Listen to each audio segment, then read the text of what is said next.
And on people, welcome back to Curtis Shaw TV, back with another live watch along, and happy new year to everybody as we approach another game. We won our first game of the new year against Brentford. Today we travel to the south coast and Brighton. Hope everybody is well and looking forward to this game. Hopefully we'll be 3-point collecting against Brighton today away from home.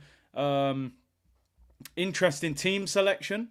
A few notable absentees. We'll talk about that. A little bit of transfer news that we'll get into as well. Big up to everyone. Hope you're well in the comments. Big up. Happy New Year. I'm sure I saw a lot of you in the Brentford stream, but if I haven't, I hope you had a great start to the year with whatever you were doing, people. And listen, we know there's no margin for error when it comes to Arsenal at the moment. We should be winning today. We should be winning. I mean, Brighton away is never an easy game. If you look at Brighton's form there in their last 4 draws and 1 defeat, and they're missing a few key players today as well. No Lewis Dunk for Brighton. No Danny Welbeck. And then also players like Enciso, Matoma, Solly March, all on the bench. Lamptey's on the bench.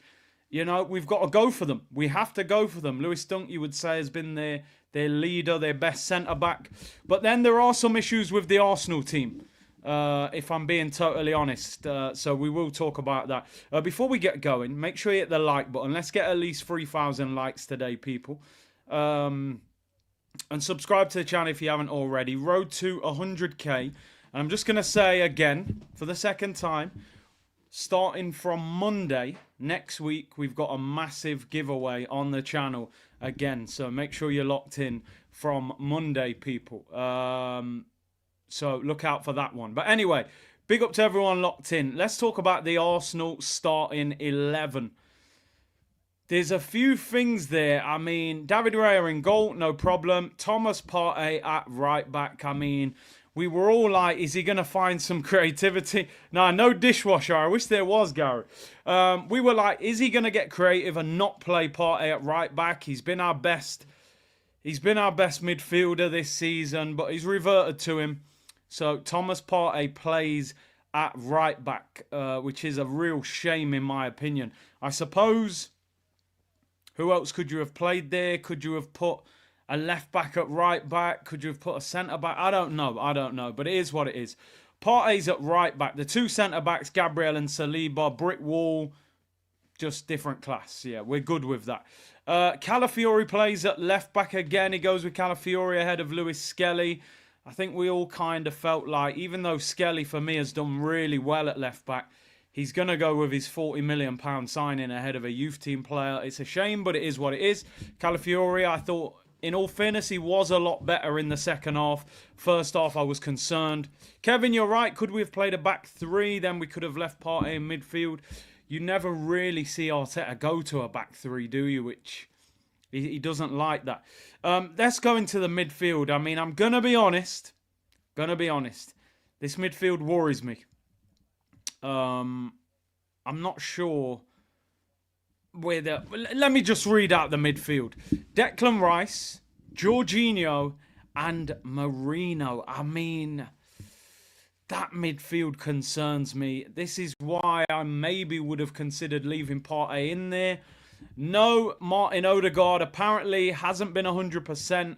Online, people saying that he's been suffering with this illness that's going around the club. And he is on the bench. He hasn't been playing great anyway, but I think I would still rather have an 80% fit Martin Odegaard in the team than maybe have that midfield. I don't know. How do we work it? I can't think how that midfield even looks. Do we play with 2 6s and an 8? Is it Jorginho and Rice as double 6 with Marino in the 8? Is it a straight 3? You know, just 3 in a straight line. I mean, I don't like this midfield. I do not like this midfield at all. And I don't want to, hopefully we win the game today and we don't have to talk about that midfield too much. If we don't win this game of football today, believe you me, that midfield will be the reason we don't win it. It's as simple as that. If we don't win today, that midfield will be where you're looking at. Because I think I can do backstroke in choppy water in the ocean quicker than those three. To be fair, Declan Rice is not that slow. I think Declan Rice can run a little bit, but Jorginho and Marino? Bomba. Yo, listen. I mean, what can we say, people? What can we say? Let the ball do the running. What do they say? The ball's faster than your legs. You know, let the ball do the running. Because Jorginho and Marino, bomba. Let me tell you, they better be clever on the ball. Because I'm telling you now, there ain't no pace. Declan Rice, you're going to have to run today. People, I'll be honest with you. Have I taken it off? Actually not sure. No. Trust the process, people. Trust the process. I do like this tracksuit. I got it for Christmas. You know me, I'm very honest and open with the community. The label is still on. I said, we'll see how January goes. Got it for Christmas, 28 days. So I've probably got till around maybe the 23rd, 22nd of December. If this month goes well, we tag it, get the tags off, keep it moving. But if things don't go as we expect, then 28-day money back guarantee and we'll buy something else. Make no mistake about that. And I know people from the club shop watch my channel, and if you're watching, just keep quiet. Don't let anybody in management know if I turn up with this tracksuit despite wearing it 4 to 6 times throughout January. We'll see how we get on against Man United, Tottenham and Newcastle. Then we'll make a decision. Oh, Jean-Philippe Mateta. There we go. Equalizer for Crystal Palace. Chelsea 1, Palace 1. Although, as I say, I'm not too hyped about it. If it don't involve Liverpool, I'm not that interested in anybody in the Premier League. I'll keep it a buck. It's got to be something concerning Liverpool. It just popped up. Mateta. I kind of like Palace. And obviously Chelsea, we want them to drop points as well. So it is what it is. Anyway, I haven't even finished reading out the lineup. But yeah, anybody that goes into the club shop, just keep it quiet. Yeah, if I turn up with this tracksuit, then you know January didn't go well. As I said, for anybody just tuned in, Odegaard is on the bench. Apparently been suffering with illness. And they've decided to rest him. Newcastle on Tuesday in the Carabao Cup. Manchester United next Saturday in the FA Cup. And the following Wednesday, Tottenham in the league. We're going to have to rotate. It's just the reality of the situation. You're going to see lineups this month where some of our key players are not playing. And that's just the reality. The front three, Ethan Nwaneri continues to start on the right. Well done, Mikel. Right, I will give you your props when you deserve it. Be brave. You know, don't worry if he's 18 or anything. I've already called the armory to let them know about your devious plans. I'll deny it and edit it out of the video, people. Nah, listen, it is what it is. Hopefully we're doing well and I'll keep it. Nwaneri continues on the right, which I'm delighted with. Obviously, we hope he has another good game. And he's just doing well. He looks comfortable in the team. Leandro Trossard comes in on the left. Him and Martinelli they just rotate every other game, don't they? No matter if you score, you play well, you're getting dropped for the other one.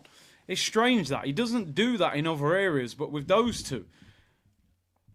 I mean, listen, Martinelli hasn't been playing great, but he scored in the last game. I don't know. Send Cruz and say it's too big. Yeah, we'll do that if we have to.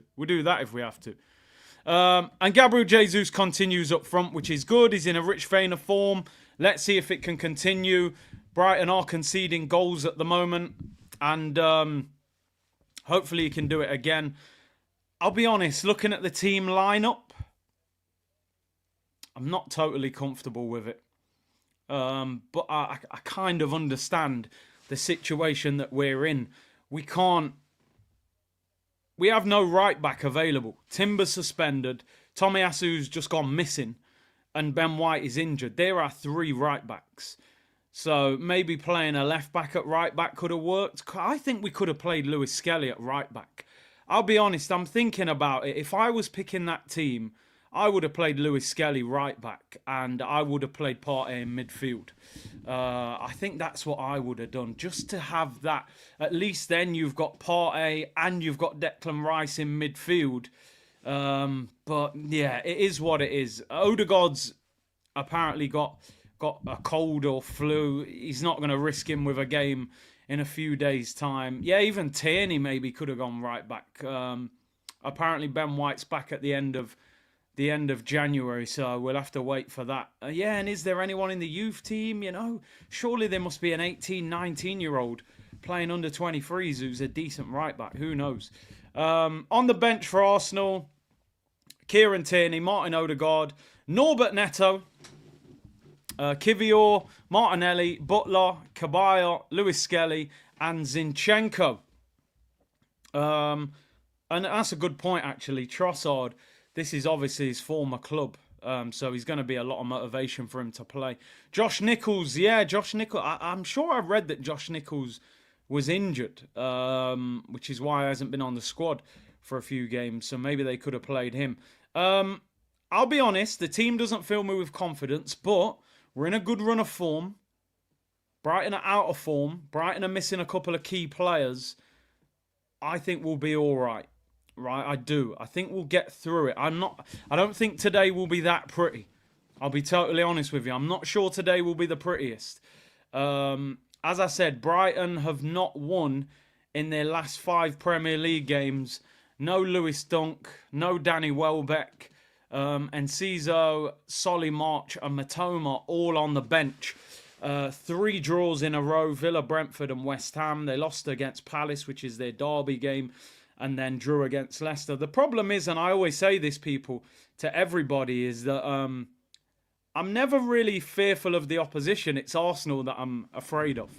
So I look at Brighton today and I think they haven't won in 5. They got no Welbeck. They got no Lewis Dunk. Matoma's on the bench. Solly March is on the bench. We can beat them. But then I look at Arsenal and I go, well, Partey's at right back. Odegaard's not in the team. Our midfield needs WD-40 spraying on it. And, where is the creativity? Where is the creativity going to come from in that midfield? For me, a lot of eyes today are on Mikel Merino. And I know some of you have thought I've been a little bit harsh on him. And I take responsibility for it, people. I don't hide from the comments. I'm not writing him off as a player. There's still an opportunity for him to settle in and become a good player here. It's just, I'm watching him play and I'm trying to figure out what his role is in the team. I understand all this. They keep saying they want him to crash the box because he's really good in the air. That's fine. I understand that. McTominay used to do that at Manchester United, crash the box and score a goal. Man United fans didn't want him. They didn't care that he popped up with the odd header. He's actually doing well at Napoli now. But I just think Mourinho has to do more than win the odd header in the penalty area. Get on the ball, make things happen, keep things ticking. You're a Spanish international. I expect more from him is sort of what I'm saying. And today, with no Odegaard in there, I'm looking at him to be the one that gets on the ball and higher up the pitch. He needs to be the guy that goes and links with Gabriel Jesus. So, listen, it's interesting. It's very interesting. Let me get into these super chats. Angel said Trossard will have a good game today, hopefully. No Lamptey at right back. And he's going to be motivated. He actually left Brighton in quite difficult circumstances, although it was their previous manager who he fell out with. But, yeah, he'll have a point to prove. Let's see. Chris said, afternoon, Curtis and C Unit. We would take McRubbish back in a heartbeat at this point. At least he fought for the badge. I always think that, when you've got bad times at the club, you at least need to keep the players that will run through a brick wall for you, rather than keeping players that are strolling around the pitch. Fair play to McTominay. He's doing well at Napoli. Definitely going to be an interesting game, 100%. Both teams with some key players missing. YD said, this team's dodgy. I'm scared. I understand it. I fully understand it. I'd like to think because of our form that we'll have enough. And Brian, Brooklyn in the building. Big up Curtis. Can't say the Cone Man doesn't make changes. 2-1 to the Gunners. Listen, I'll be honest. I'll be totally honest. I fully understand that we have to rotate this month. There's going to be times you're going to turn up for games this month and you're going to look at the team sheet and you're going to go, why the hell is he on the bench? It's just a reality. We play 9 games in January. You simply cannot play your strongest team 9 games in a row with a 3-day turnaround. Games of this intensity level as well. I mean, on Tuesday night, we play Newcastle in the Carabao Cup semi-final first leg. I think that's the biggest game of the season so far for Arsenal. Well, today's the biggest game. You know, every game that you play is the biggest game, but Arsenal, for me, need to win a trophy this season. And I think it would be brilliant for Arsenal to win a trophy early in the season to boost that confidence. Now, we know we don't have a great record away at St. James's. We need to beat Newcastle in the game at the Emirates to go to Newcastle with a lead. And then you play Manchester United 3 days later. Then you've got the North London derby. Everybody's got to step up. I keep saying this. Saka being out is dreadful, but he's out. We need to kind of push him to the side of our minds for the next 2 or 3 months. These players have to step up. It's an opportunity for players to establish their careers at this football club. You know, Nwaneri could actually become that right winger who pushes Saka. You know, there's players here. Calafiori needs to establish himself now in that left-back role. Marino needs to show us what he's about.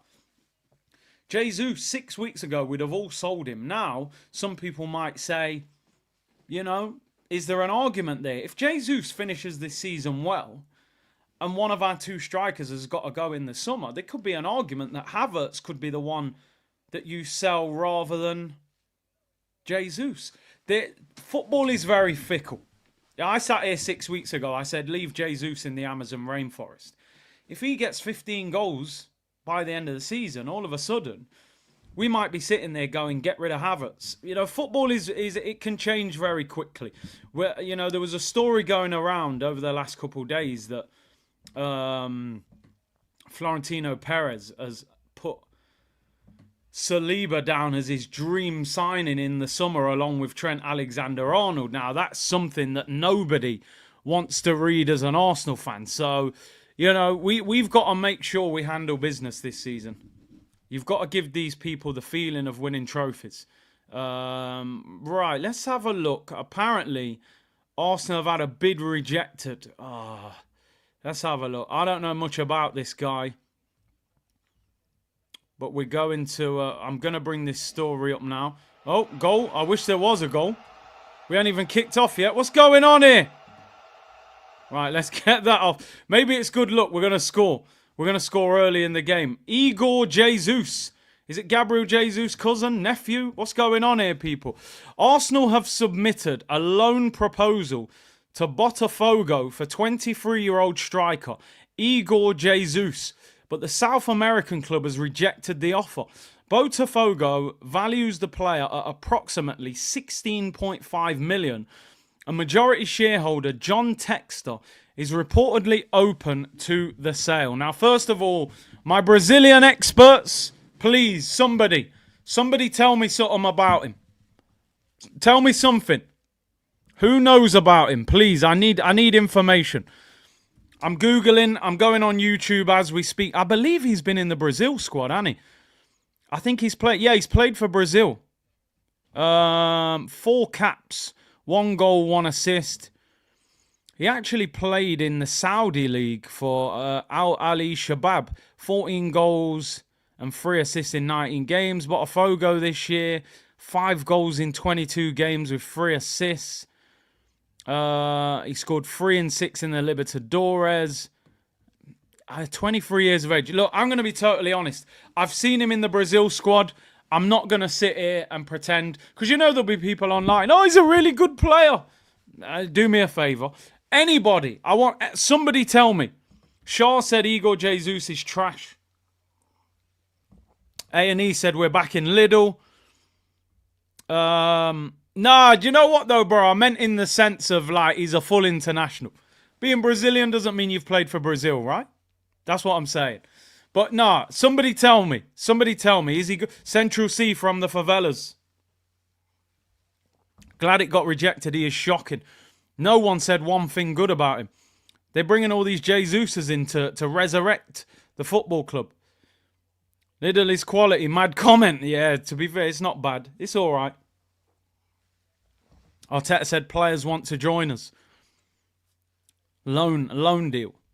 So this guy is a Brazilian international. He's Botafogo's main striker from what I'm seeing here. And we're trying to get him on loan. Of course they're not going to do the deal. I mean, I'm not being funny, right? He's £16.5 million. So you obviously don't think he's that good. Because we could buy him on a permanent. Favela Central C. Does anybody know anything about him? Shaquille said this guy is worse than Eddie. I'm doing what we all do now as serious content creators. I'm YouTubing him. I suggest you guys do the same. But I actually don't do that because that would mean you'd have to close my video down to go and watch him. So just take my word for it. Let's have a look. Igor Jesus. What's going on with this guy, man? I need to see if this guy's any good. I mean, he don't look that tall. Who cares? What's going on? Yo, Brentford are winning 5-0. It's Southampton. And Ramsdale tax. I mean, I've watched 1 minute and 10 of his highlights. I'm not even convinced by him on YouTube. If I'm not convinced by you on YouTube, where you're showing me your best bits, then boy, I don't know.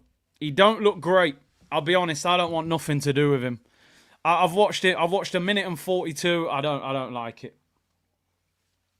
He doesn't even look great on YouTube. So why the hell would we want him in real life? I'm not convinced.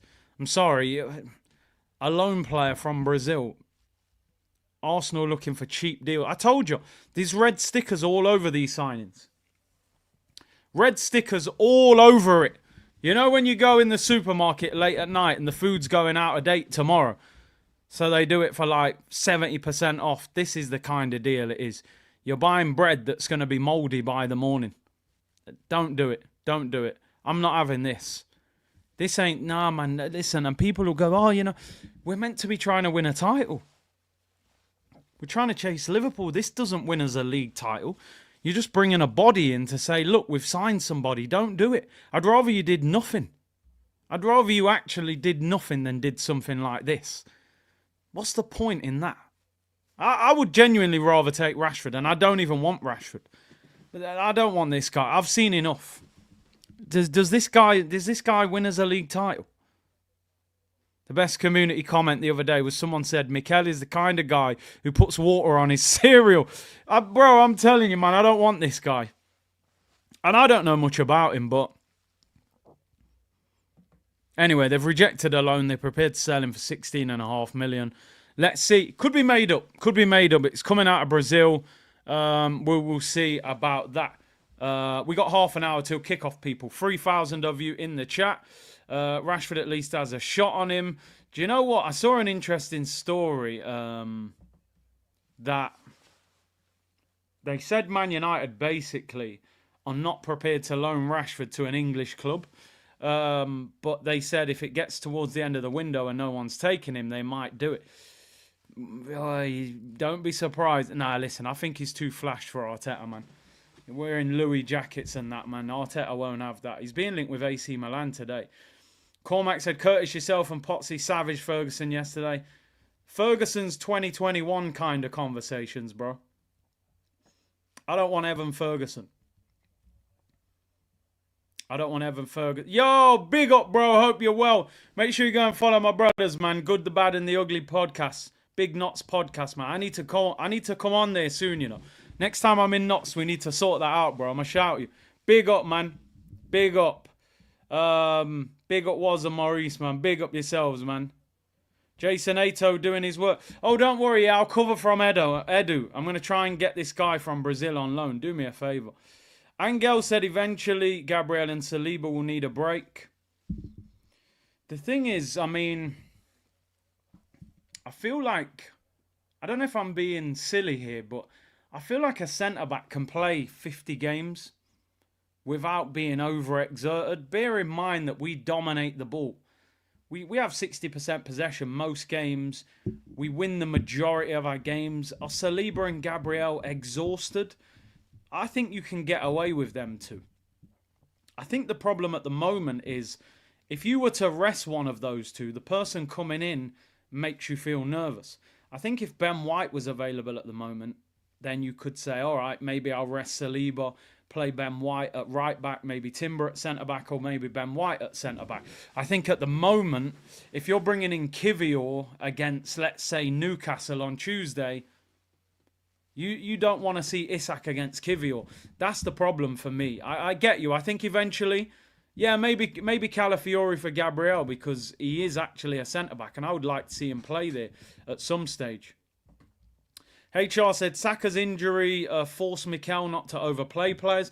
Listen, when something negative happens in your life, in football, anything, whatever, the minimum you want to happen from that negative situation is that you learn from it. Arteta needs to learn from Saka. We've just got to hope that Saka comes back at the same level and we get away with it. You know, he has to learn. And you've made a great point. Walk the Mental said, Walk the Mental talk. He is learning on the job. This has always been the concern, but he's got to learn quickly. You've overplayed Saka because he's been your best player in attack. You've over-relied on him. You've overplayed him. He's had a massive setback. You've got to sit back and say, do I have to take some responsibility for that? And I think he probably, listen, he's not going to say it in an interview, but I think he will sit there and realise that, you know, he's overplayed the guy. He shouldn't have been playing Europa League games at times, you know, 2 Carabao Cup games this year against a League One and a Championship side. He shouldn't have even been on the bench for those games, in my opinion. 5 years to learn. Listen, it's a long time. It's a long time. But we know where we're at, unfortunately, as a club in terms of the ownership. They're happy with what he's producing. Timber suspended, 5 yellow cards. He'll be back for the next game. So, yeah. Listen, Timber could probably do with a break anyway. He had an ACL last year. He might actually need the rest. This is probably a better game for him to miss than Man United, Newcastle and Tottenham, which are the next 3. Odegaard is out with illness, people. He is on the bench. Forgot to speak about this, actually. No Kai Havertz. Havertz, who has been out with illness as well, not well enough to travel. He isn't on the bench. Odegaard does have illness, but apparently not as bad. So he is on the bench. So it'll be interesting whether Odegaard even comes on today. I would imagine if we're winning. Yo, I'm telling you, man, that snot, we knew that snot, something was going on. You know what I mean? All that snot he's shooting out of his nose, he's probably giving himself the flu. You know what I'm saying? Every minute, man, snotting and then putting it in his hair like Brill cream. It's like a David Beckham advert, you know what I mean? Man, just wiping fresh snot through his hair.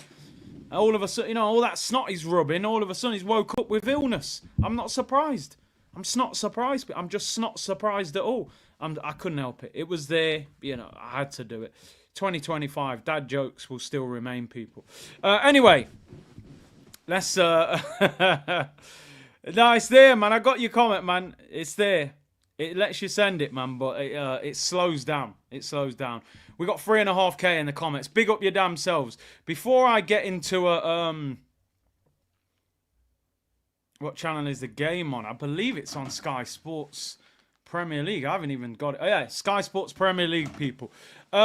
Today's show is sponsored by Proton VPN. Scan the QR code down there. Use the code CurtisShawTV to get 3 months off the 1-year deal. Keep yourself safe if you're traveling. Do you know what? I'll be totally honest, right? Until a couple of years ago, I used to see VPN adverts and I'll be like, boy, I don't need one of them. I'm good. But trust me, you need VPNs if you're traveling. Using public Wi-Fi and that is dangerous nowadays. Everyone's doing the internet banking and all of them things. Keep yourself safe. Use the code CurtisShawTV to get 3 months off. Big up to Proton VPN for supporting the channel. Do the Turkish angry promo. See, what I always said, he does it after a bad result. I do it before the game. After the game, I'm in no frame of mind to promote anything. So we get it in during the game. Did you watch the Cartel concert? I saw some of it. And I'll be honest with you, people. Nostalgia-wise, it was good. It was a trip down memory lane. You know what I mean? Cartel. It was okay. It was kind of reminded me of like... You know, like they brought out Beverly Hills Cop last year. Was it last year? And I was a massive Beverly Hills Cop fan back in the day. Eddie Murphy was one of my favourite actors as a kid. and you watch it because of nostalgia, but it's not quite the same as, you know, the old school Axel Foley. You know, I feel like they left it too long.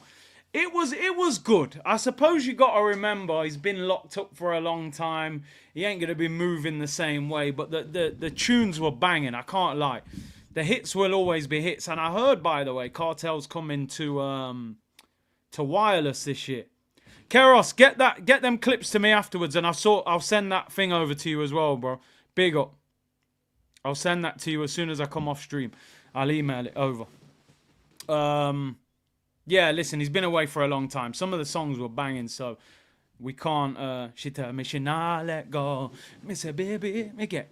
Yo, let me not even start, people. Let me not even start. Anyway, Doctor said phase 5. You know, getting linked with Niall Ferguson, Baba Ganoush at Frankfurt, and some unknown Fafella dweller. Where the world class players at?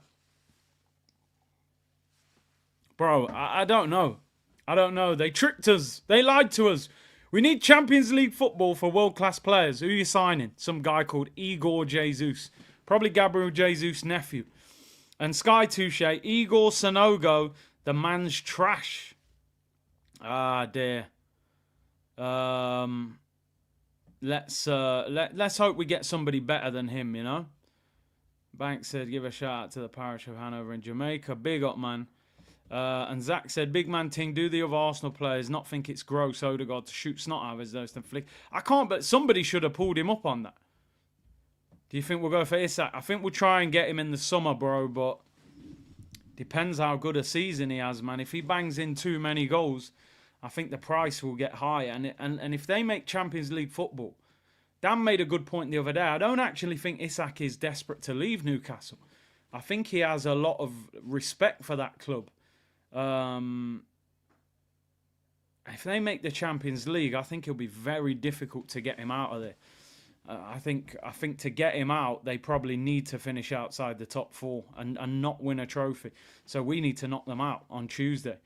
He needs to feel like he's in a situation where you've outgrown Newcastle.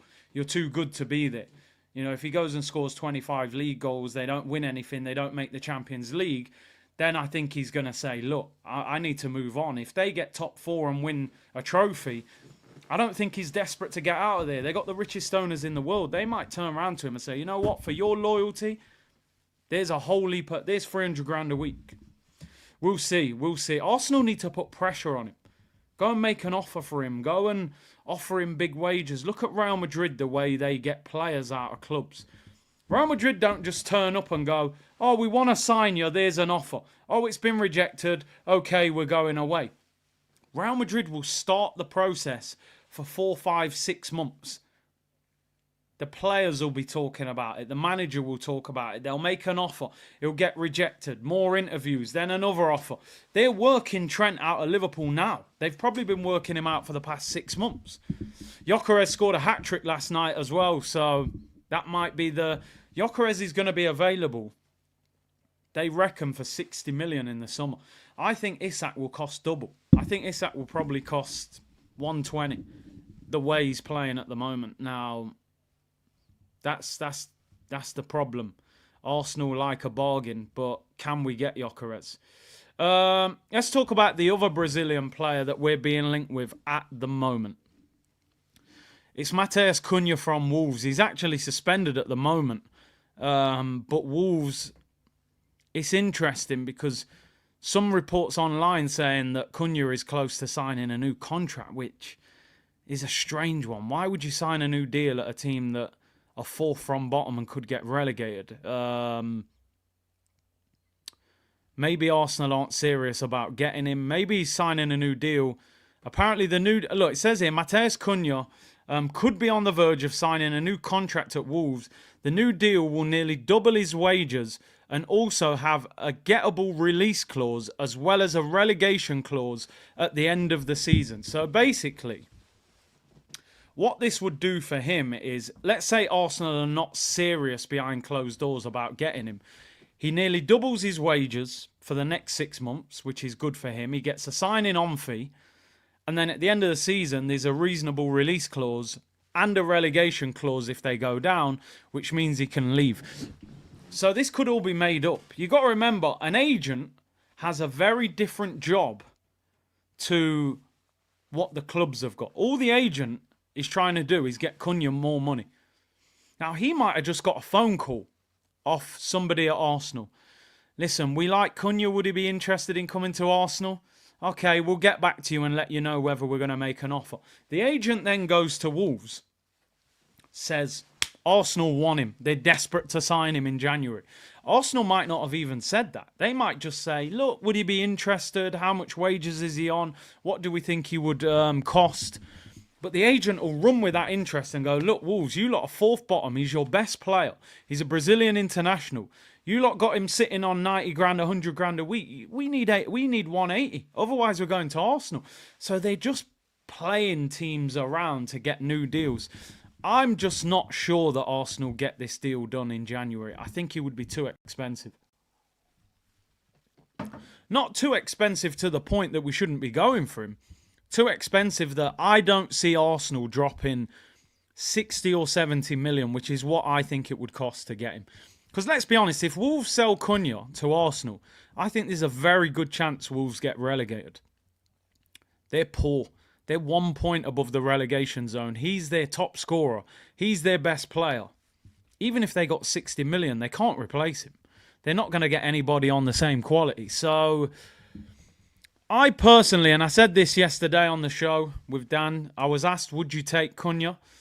My answer to that question is two answers.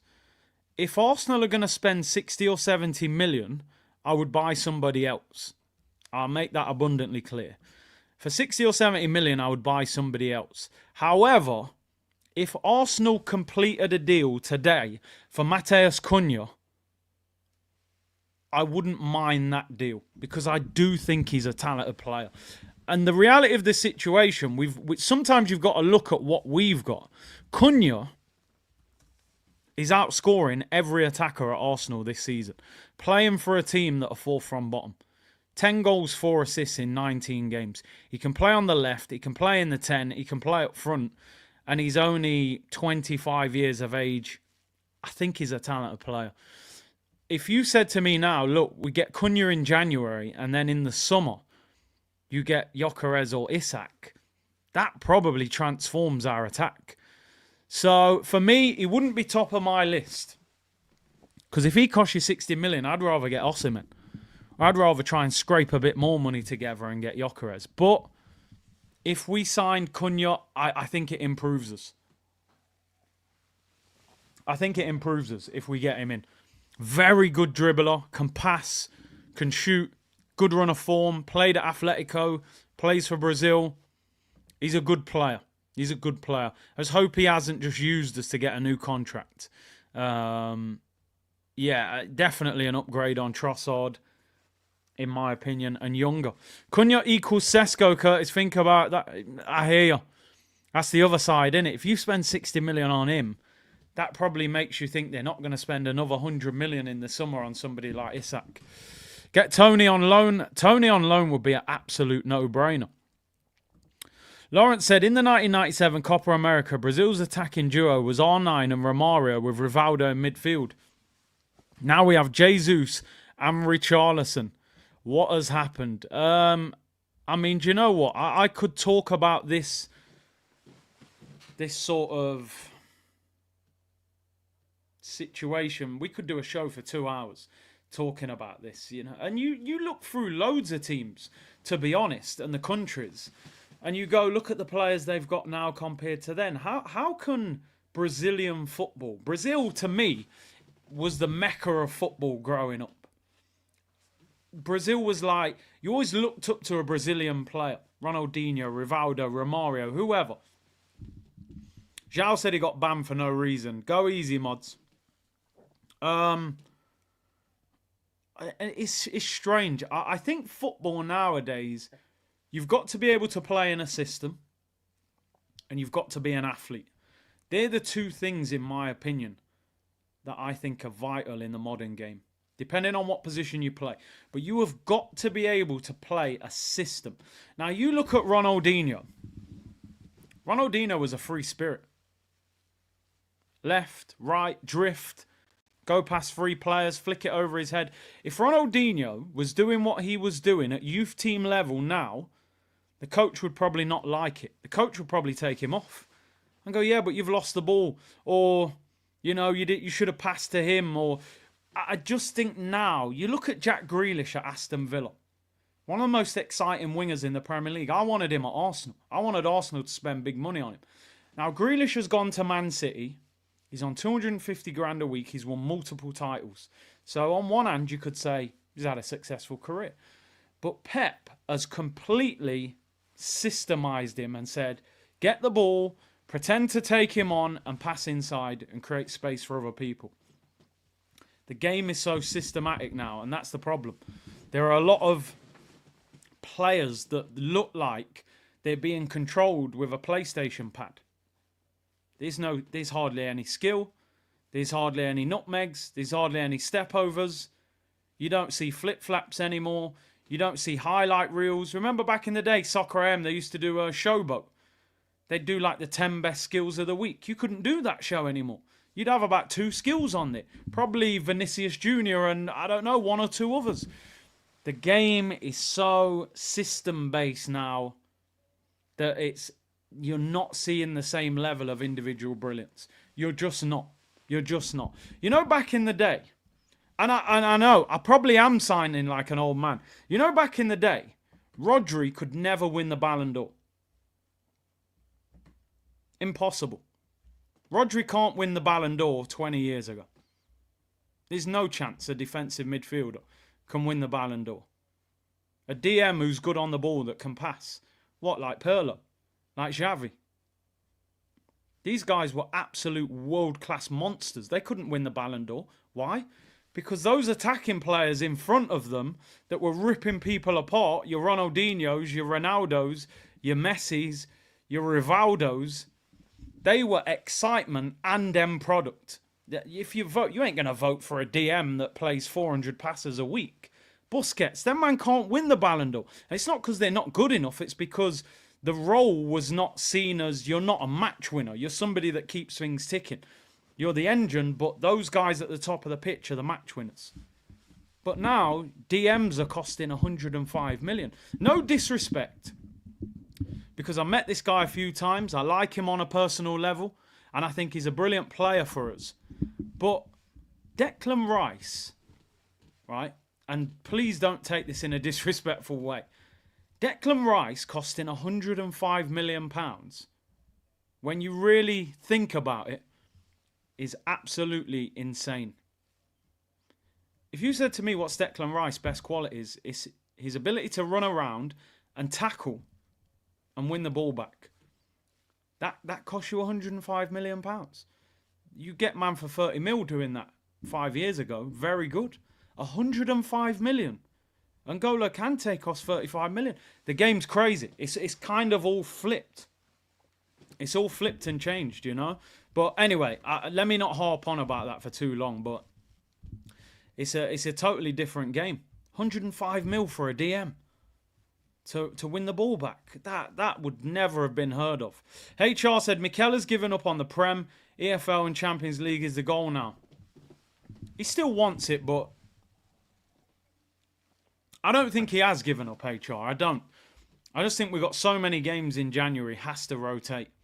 He absolutely has to. So I don't think he has given up.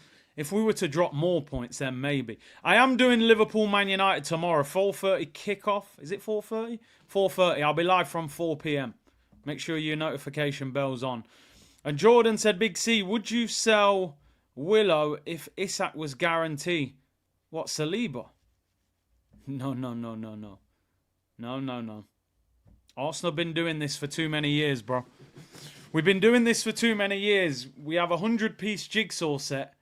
We've got 99 pieces. We need one more piece, but we take a piece out and then put another piece in.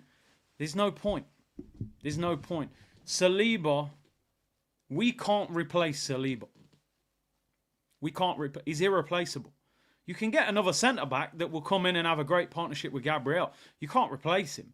I think the only centre-back that is better than Gabriel, that better than Saliba is Van Dijk. I think Van Dijk's the best centre-back in the world. I think he has been for a while. But Van Dijk's what, 32, 33? Obviously, we're not going to go for him. So Saliba, you can't replace Saliba. So there's no point. There's no point. Isak for Saliba, pointless. Pointless. I wouldn't go anywhere near that. Big C has a fresh jacket. Where can I cut? It should be on the website, bro. Listen, I might sell this one if this month goes wrong. The Rice signing says more about how bad Arsenal's recruitment is. Look at Liverpool, Gravenberch and McAllister, 40 million each. Boy, exactly. That's crazy. The reason they went all out for Declan Rice was because it was about more than the player. Declan Rice, the player's not worth anywhere near 100 million. Nowhere near. They knew that Declan Rice is a brand. He'll grow Arsenal, the brand, with Saka. Rice is in his early 20s. He could potentially be England captain once Harry Kane goes. Rice expands the brand of Arsenal. You know, Caicedo doesn't expand the brand of Arsenal that much. He's a quiet, unassuming character who just handles business. Declan Rice, you can put him on your advert. He could end up being the captain. He'll wear the new merch. That deal is more than football. You know what Arsenal are on. But when, like you said, you look at Gravenberch, you look at McAllister, cost about 70, 80 million for the two of them. It's crazy. You know, we've paid 140 million for Rice and Marino, which is mad. Rice is a box-to-box, not a 6 or an 8. That's a good point. Because even though I've always said Rice is a 6, I don't know if Rice is the kind of 6 that Arteta wants, which is why I think Arteta still is looking for a ball-playing 6 and still wants Zubimendi, because he wants a Rodri-type 6 that can get the ball on the half-turn off the back four. Rice is still not elite at that. Big up Hakeem, how's our squad so light when you're in your 5th season? I mean, yeah, the squad should be way better than this. I mean, in his defence, you could say... I'm trying to think who's actually missing. No Saka, no Havertz, no Sterling, no Tomiyasu, no Ben White. Is that everyone? Pretty much everyone. 5 players. Yeah. How many of them would start? Probably Saka. Obviously Saka. Odegaard would. Timber would. Why get Rice then? I mean, we did need a DM. We were gonna pay 80 million for Caicedo. So they went for Rice. Didn't replace ESR. No, we didn't. I had this debate a lot at the end of the season. I said, if you're going to sell ESR, you've got to replace him because Odegaard needs cover. And we haven't really got cover for Odegaard, which is why Odegaard comes out of the team today and you end up with that midfield. Rice, Jorginho, Marino is just not the midfield you should be seeing. Rice could do well in a 4-4-2. I think he could because he can, all action. Sean said that starting 11 gives me hope Brighton may get something. All right, let's count down to kickoff now. We've spoken about Cunha. We've spoken about this Igor Jesus, who we apparently made a loan offer for. Brazilian striker. I don't know much about him. Cunha has been linked, but I'm not sure it will happen in January personally. Let's focus on the game. Arsenal have got a win today. I say it all the time, winning fixes everything in football. Arsenal have to keep winning and hope somewhere Liverpool drop points. Now, I'm doing the Liverpool watch-along tomorrow. Not that I expect Liverpool to drop points. I actually think Liverpool are probably going to batter Man United tomorrow. But we're doing it just because it's a big game. I always say it, people, recruitment is everything nowadays. If you've got the wrong manager, if you've got the right manager and your recruitment is wrong, you're not going to get the best out of that manager if you give him the wrong players. A big part of the reason that Liverpool have won so many trophies under Klopp, you look at it, when Ferguson left Man United, they were champions. They've never touched the title since he left. Why? Because their recruitment has been dreadful over the last 11 years. When Wenger left Arsenal, we have struggled and struggled and struggled to get back to even competing. Why? Because our recruitment has not been good enough. Torreira, Socrates, Lichtsteiner. The list goes on and on of the players that we've signed. Pepe cost 72 million. He was okay, but he didn't do what we expected. Zinchenko, Pablo Mari. You could write 15 players and say all of these guys have not been good enough because our recruitment hasn't been good enough. What's the reason Liverpool have got rid of their legend, or he left? They brought in a manager that most of us never knew, and they're top of the league because their recruitment has been spot on. So when the new manager's come in, he's come in and gone, it's like walking into a new house and saying, boy, they've got a nice carpet, brand new sofa, the fridge is brand new, they've got a dishwasher, unlike me. You know what? I can just move in and bring my clothes in. When you move into the Arsenal house, you go, yo, how come there's water leaking from the ceiling? And how come the light keeps blinking? And, yo, there's a brick through the window and the house is mash up. All about recruitment. This sporting director appointment has got to be spot on from Arsenal. Because for me, Edu wasn't the right man. He wasn't the right man to do that role. It's too important. He wasn't respected enough around Europe.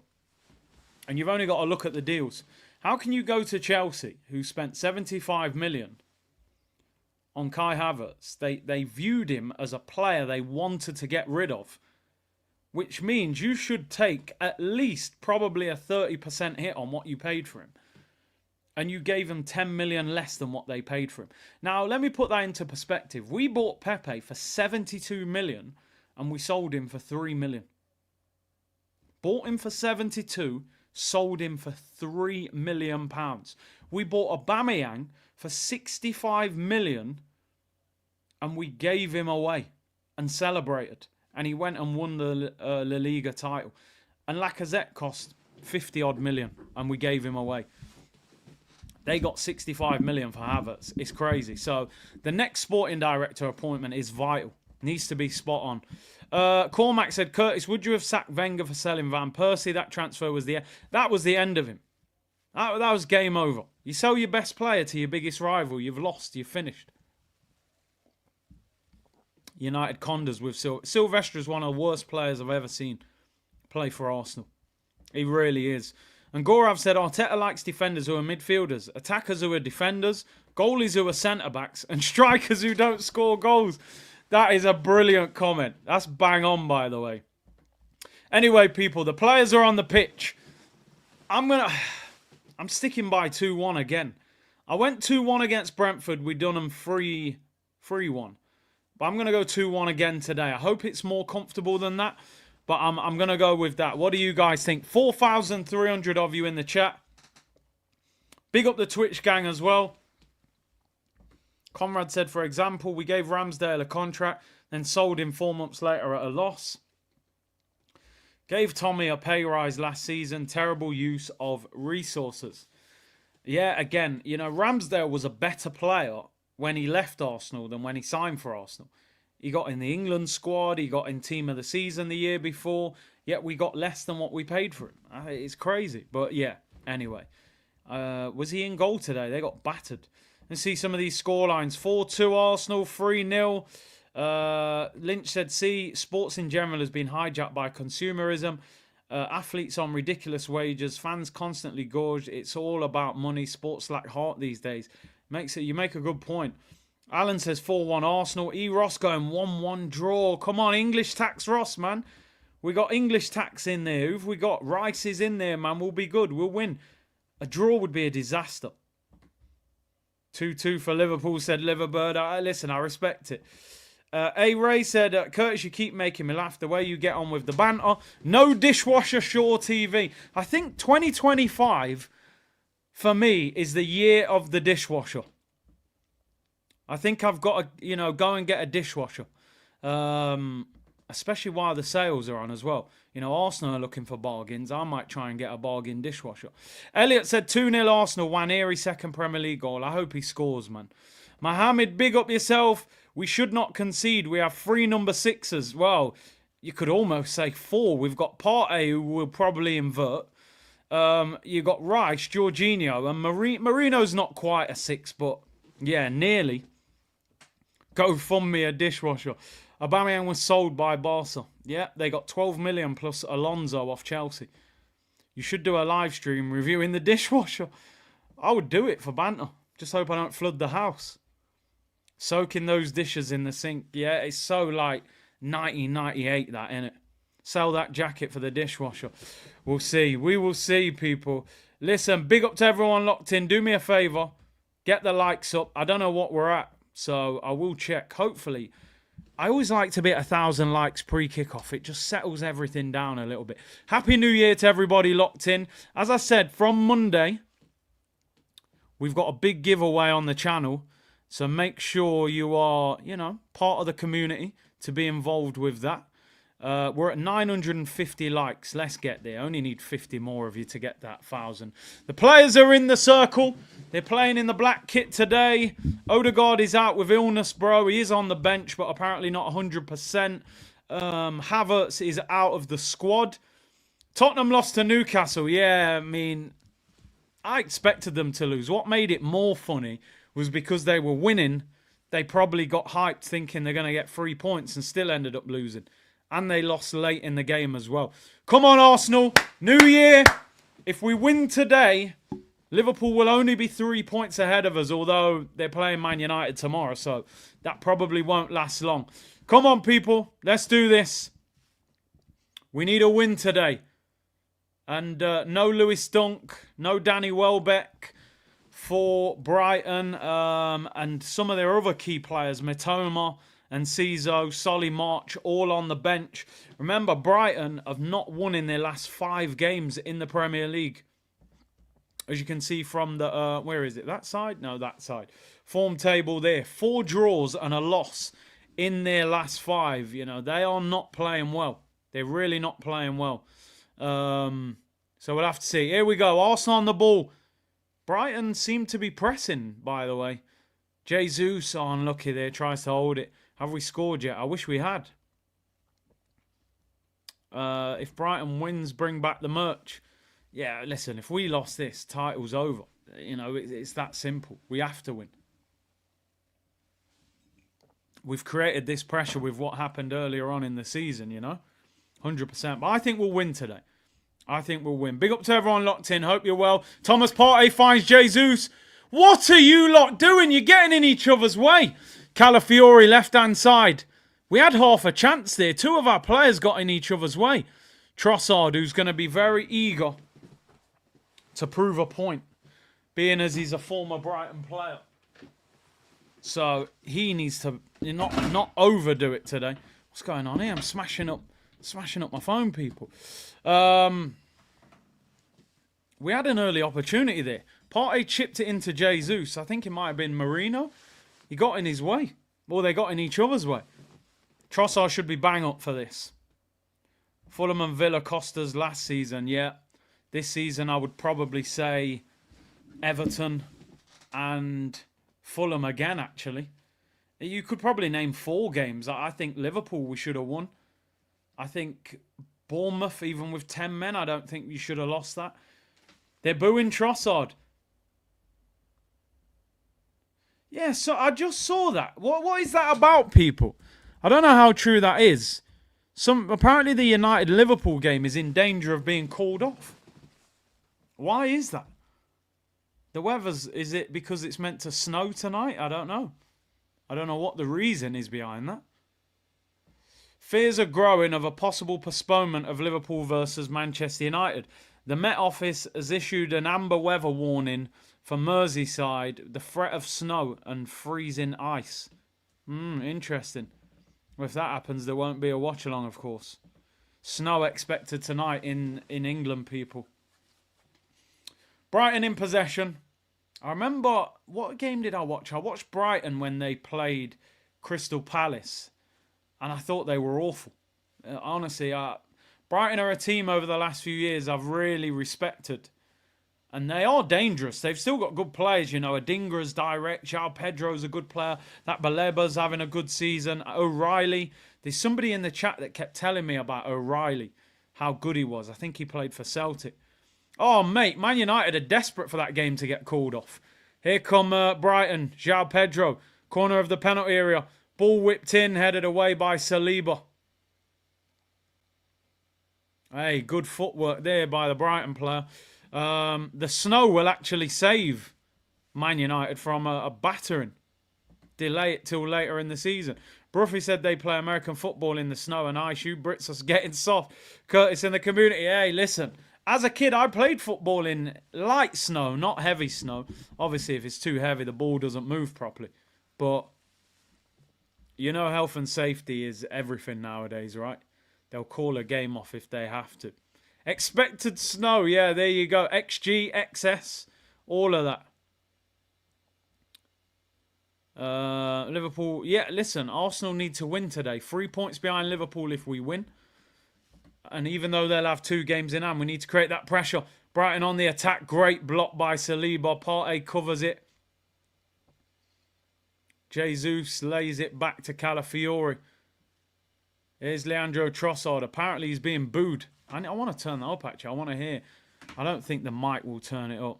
Cool bus driver. Bro, it's snowing up here. Games are still on. England. I mean, Mr. Cool bus driver lives in Scotland. Their weather is 10 times worse than England. Here's Ethan Nwaneri. Right-hand side. Cross is blocked. Looking for a big game from Ethan again today, man. Come on. Here's Declan Rice. Middle of the pitch. Into Trossard. Trossard 25 yards out. Shots blocked. I don't mind him shooting there. Jorginho gets spun, though, by Joao Pedro. Brighton on the counter-attack. Here's Adingra. Jorginho got turned far too easily there. Ethan Nwaneri helping on the cover. Cuts inside. Tries to clip it out wide. Jesus gets back and chests it back. Look how far back Jesus is there.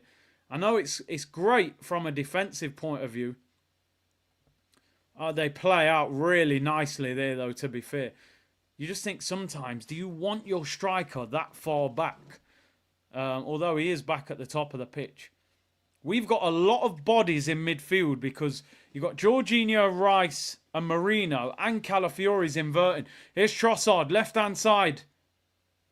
Clips it to the back post. Not a very good cross. It's brought down by Estupinian. Given away, though. Jorginho finds Trossard again. We need movement. We're getting the ball a lot. Calafiori, Jorginho. It's quite slow. I used to play FIFA while snowing. Ah, dear. Back in the day, man. FIFA in the snow. Trossard. Arsenal dominating the ball. They've got a lot of bodies behind the ball here, Brighton. Here's Nwaneri. What I noticed straight away, when we get the ball out wide, Nwaneri goes through 2 players there, but the ref says get up. They're doubling up on it straight away. Ball over the top. Partey does well there. He looked like he had a bit of pace. Yo, well done, Thomas Partey. I thought he was going to get done there by Adingra. But he does well. Partey had a bit of pace there. Arsenal dominating possession early on. Can we create an opportunity? Listen, Rice, Jorginho, Marino. Looking at it now, Jorginho, Rice looks the furthest forward of all of them, to be honest. Marino's kind of left 6, it almost looks like. It could be Marino, or maybe they've just got the option to rotate, but Jorginho is definitely the 6. Yes, Leander, we definitely need a win. This is absolute must-win game. Considering, I'm just trying to hear, are they booing Partey? I don't see Partey getting booed. I think they were booing Trossard, right? I think Trossard's getting booed as a former player. I think they didn't like the way he left as well. He had contract disputes and things like that. But hey, it is what it is. I'm sure he doesn't care. Calafiori finds Marino. Marino's literally on the touchline. Trossard gets fouled. He's like the pantomime villain today. All the space is out wide. Was Partey getting booed as well? He's on the ball now. I don't know. I can't hear it. We need an electrifying wing, 100%. We need more players that can get on the ball and run past people. That's what we lack. Kick long by Rail. It's a terrible kick. Goes all the way through to the Brighton goalkeeper. It would be nice if we could score early. Come on, you Gunners. 100%. Where'd you get that fired top? Bro, Arsenal website, bro. I think this one came out earlier in the season. The game lacks pace. You know Arsenal start games slowly, so don't be surprised if the game starts slow. Hopefully we can score early. I tell you what, Brighton play out from the back. They really allow you to go and press them. Here is Gabriel. Scoops it into midfield. Lovely touch there by Mikel Merino. Oh, Jorginho slips it in. Jesus one-on-one with the goalkeeper. And Gabriel Jesus has missed it. The flag goes up for offside and it spares his blushers. Wow, if he was onside, I would be going crazy right now. He is off as well. Great ball by Jorginho. I like that pass. I mean, he goes the right way, but I think he should have whacked it rather than side-footing it. And the goalkeeper saves it. Jimmy Butler or Rashford. Yo, Jimmy Butler, man. Man's going crazy for that trade. I think the Heat have suspended him and everything. I was actually watching a bit of basketball this morning that I recorded. Shea Gilgeous-Alexander, man. I think he's getting MVP this season, definitely. I see he dealt with the Knicks last night. Snake Eyes, Big C. Are you willing to let Thomas go? He seems to be doing great in DM and right back. Big up the C Unit gang. I think you got to keep him. Because I always say this, whenever you get rid of a player, you get rid of Partey now, how do you replace him? Okay, you can replace him, but how much is that going to cost you? We need a left winger. We need a striker. We need probably another centre mid. Let's not create more problems by having to replace Partey. Give him a new deal and keep it moving. Corner to Brighton. First opportunity for them. Jimmy Butler went ham in his interview. Let's be honest though, Jimmy Butler 2 seasons ago was unbelievable. He's become an injury-prone player now. He's 35. He's on big wages. I don't think he does enough for the Heat anyway. The problem for the Heat, they're not going to get a good trade for it. That's the problem. So, I always worry when it's like 0-0 and they get a corner or something, man. You just have that. Here's the corner whipped in. It floats. Oh, come on. Arsenal clear it. Can they break? Ethan, he loses the ball there. Should have lifted his head. Here come Brighton, left-hand side. We've got to do better there. We're going to counter-attack him. He just kind of ran with his head down. Shea Gilgeous, a baller, unreal. MVP this year, I reckon. Thomas is low-key our player of the season. He's definitely up there. I think you're looking at Partey, Rail, and probably the 2 centre-backs, which says a lot about our season. You could have maybe put Saka in the mix. King said, Curtis, I don't get you at the moment. Are you happy or sad about Arsenal? You just seem balanced. You just want the team to win, but you don't expect anything major. You're pretty much right there. I'm more balanced because I said it after we drew with Everton. I don't expect us to win the league. I hope we do. I really, really hope we can win all these games, go and sign a top quality player. Liverpool drop points, we get back in it. I don't expect it to happen. I hope it happens. So for me, I'm kind of like, do the best you can to chase Liverpool and win a trophy. That's where I'm at. Now, I'm not saying I'm over the moon with that, but that's probably my way of protecting myself as an Arsenal fan. You know, so I feel a lot calmer than I have been over the years. So that's where I'm at. That's where I'm at. I think the team last year maxed out, and I think they needed high quality to come in this season. NBA Finals this year, I reckon.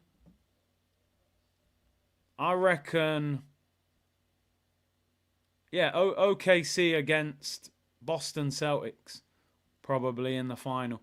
Although Cleveland look good as well. But I still reckon Boston will make the final. Boston against OKC in the final. Unless we get some mad trade deals. But that's what I reckon. Tatum, Jalen. Yeah, I reckon Boston has still got the best team in the East. And I reckon OKC in the West. But we'll see. Who knows? Here's Ethan Nwaneri, right-hand side. 2 step overs. That delivery's got to be better. Cleared by the first defender.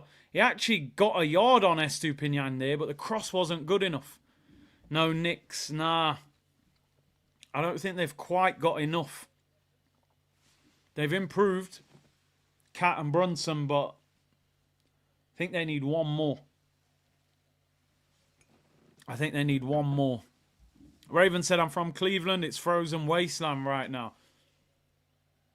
Is it freezing over there? Can you do self-promo in the chat? Promote, man. As long as you're being serious, people. Promote. He said, can I do so? I have a clothing brand. Yeah, man. Throw it in there, man. I said this before, people. You got something proper to promote? Throw it in there. Let's be real. The game called off tomorrow. Cram that Liverpool. That's a good point, you know. Because let's be honest, if Liverpool play Man United tomorrow, they're going to batter them. They're just going to batter them and have a game out of the way. I'd rather they play Man United in 2 months' time on a Wednesday night in the middle of 2 difficult games, and maybe Man United have improved a little bit, you know. NBA ratings down 50%. I mean, listen, I don't know loads about NBA. I know quite a bit, but the thing that annoys me with NBA, and I'm sure it's probably caused by the wage caps and stuff, there's not a lot of trades.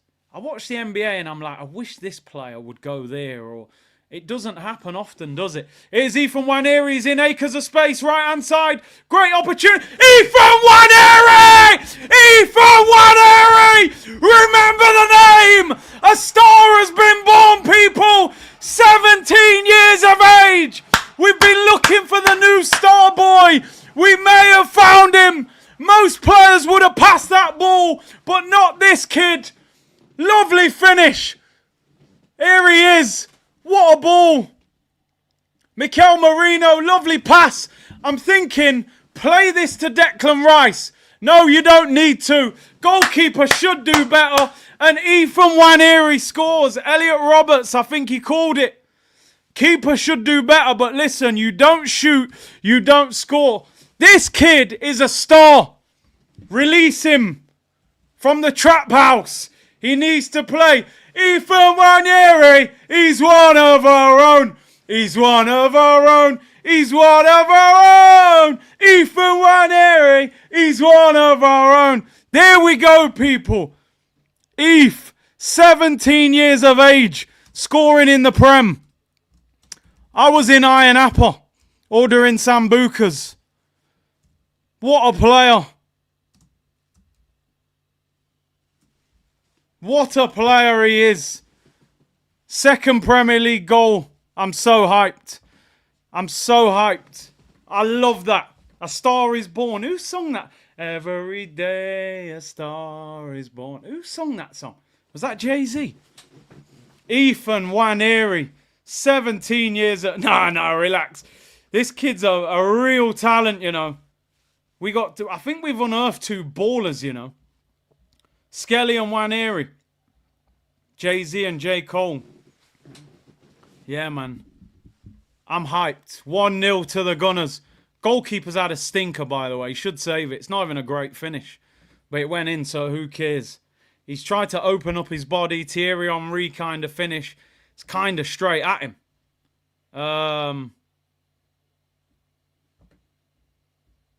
But who cares? Brave, because he could have just rolled it to Declan Rice. And I'm thinking, just roll it to Rice. He's going to hit it with his right foot. But it's brave. Oh, here come Brighton. Let me not get carried away. Stop the shot! Great block. What a block that is by Saliba. Adingra is a good player, you know. He's a live wire. Every time I watch him against us, I'm like, I just feel like he's 22. Where did Adingra, what club did they get him from? Brighton got some mad scouts. Union Saint-Galois in Belgium. 11 goals, 9 assists that season. Got 6 goals last year. He's got 2 this year. I mean, I'm not saying I would want him, but like we need players like that who can just run at you. And corner to Brighton, headed away. I have to say Saliba's off to a great start. Oh, Nwaneri got wiped out there. Aye, poor clearance. Oh, it's blocked. It was Jorginho there. David Raya collected it. Jorginho mishit it. Ah, dear. What is Jorginho doing on that clearance, man? He got away with it. Build the vlogging statue, guys. Oh, dear me. Come on, Mikel. Lead us to glory. Happy New Year. C and Co. Liverpool will start dropping. Look at Chelsea. I think Liverpool are better than Chelsea, man. I really do. But I hope you're right. I hope you're right. Information and entertainment. Hit the like button, people. Big up Brian B. DM said, can't help it. Don't see us opening up this team. Well, we've opened them. War Eagle. Big ups, Kurt. Hope you and everyone have a great holidays. I'm recovering now. I was wondering if you think we should keep Trossard or ship. It all depends who you're bringing in. He's 30. The Saudi club wants him.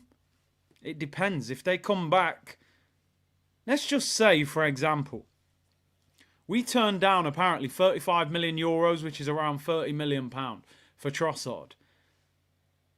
If you could get 40 million for Trossard, bear in mind we spent 27 million. If you could get 40 million for Trossard and go and buy somebody for 70, 80 million, I would do the deal. It depends who you're bringing in. I'm not selling him if we're not strengthening. It all depends what you want to do. If you said, look, you know what, man, we want to pay the Gyökeres release clause, 80 million, but we've only got 40 million to spend. If we sell Trossard, we can pay it. Then I'd sell him. You know, it all depends what's happening. Adingra whips it in. Oh, David Raya drops it and catches it at the second attempt.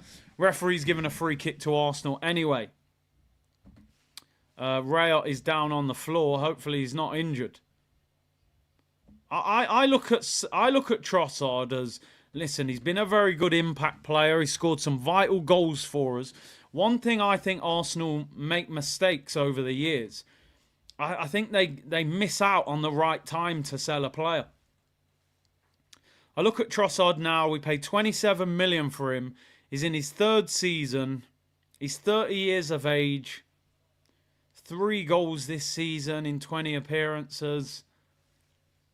If I could get that Saudi club to come back with 40 million, I'm probably selling him. I have to say, that Marino pass is nice. Look at Rice there. He can lay it to him. Brilliant. Brilliant. I'm glad he didn't give it to him in the end. It's not even a good finish. He gets away with it. Sometimes the shot, when it's so close to the goalkeeper, it's actually hard to save it. I hope Raya is just took a knock here and not injured. We don't want Norbert Neto in goal. Did you see what Savio did today? Savio's a baller. Make no mistake about it. I've seen people criticise Savio because his numbers have obviously been poor in terms of goals and assists. Well, I think he's got 4 or 5 assists, but I think he's only scored like once, hasn't he, in the Prem? The guy's class, man. 20 years of age, man. He's 20 playing for Pep. We can't always expect players to just score a bag of goals at 20 years of age. Savio's a baller. I'd take him at Arsenal right now. Pep will turn him into a monster. Well, unless he takes all that out of him and coaches him to become a robot. Savio's a beast. 35 million. I'm just hurt. David Raya's still down. I hope this guy is not injured. Getting 40 million for Trossard would be fantastic. Oh, honestly. Trossard to me is, I think, yeah, I wouldn't be disappointed if we sold him, if we upgraded. Raya's back up, people. Panic over. What's with slow mode? Ricky, thank you for the super chat, bro. Basically, 4,500 people in the chat. If I just allow it to be at normal speed, I can't even... The messages are just going to be flying by. So we slow it down so that we can catch more messages. You know? Because otherwise people get on to me. Are you ignoring my messages? You haven't read any of them. So I slow them down to make it easier, you know? Who wants Trossard for 40? I mean, listen, like I said, the Saudi club offered 35. You go back to them and say, we just want an extra 5 mil. Adingra again. Nwaneri does well, though. Keeps up with him. Oh, no, it's Estupinian. Brighton haven't looked great. Always ignoring mine at least. You're there, bro. You're there. You're there, George. Robert, thank you for the super chat. Ethan 17 instead of East 17. Saka, if you have to go away, don't think we can take the pain away. Let Ethan play another game. Yo, bars, you know. East 17, old school. Ethan's the truth, man. Ethan is the truth. Trossard's going to score. I hope so. I hope so. That's all Curtis does. Ignore comments. Cheers, OJ, mate. I probably read more than most channels. But anyway. OJ Simpson, this guy. Ammo said, my guy is the only quality channel reads messages for free and paid. Come on, man. You know this, people. You know this. What we got? 24 minutes gone. Estupinian. Brighton have possession. They haven't done a lot.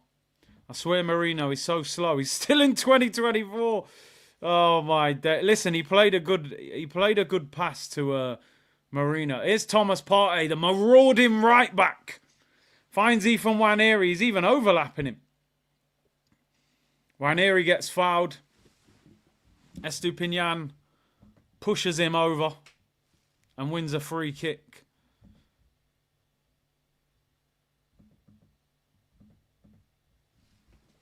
Arsenal free kick on the right-hand side. Declan Rice, I mean, is a long way away. I knew you would read that card. You know, man, you know. You know, big up, man. Big up. Free kick to Arsenal. Declan Rice is going to whip it in, I think. We've got a lot of tall players now. Marino, Calafiori, Gabriel Partey and Saliba. They're all over 6 foot. And obviously when Havertz is playing as well. Is this Thomas Partey's best season? If he can stay fit for all of it. Because a lot of the time he gets injured halfway through it. Ball Pre said, big up Curtis, Liverpool fan here from Jamaica. Big up yourself. Ah, Jorginho overhits the pass. Jesus, he forces Pedro to clear it. They've got no one up there. Joao Pedro's at left back clearing that. Jorginho. Arsenal dominating possession, man. We just, we need another goal. He was amazing first season. Oh, that United game at Old Trafford. When he just savaged Pogba and them lot. But he got, I think he got injured halfway through. Brian Mbeumo reaches 17 GA in the last 23 games. He's putting up numbers, but we're good, man. We got Ethan, bro. We've got our right wing cover. Hopefully, anyway.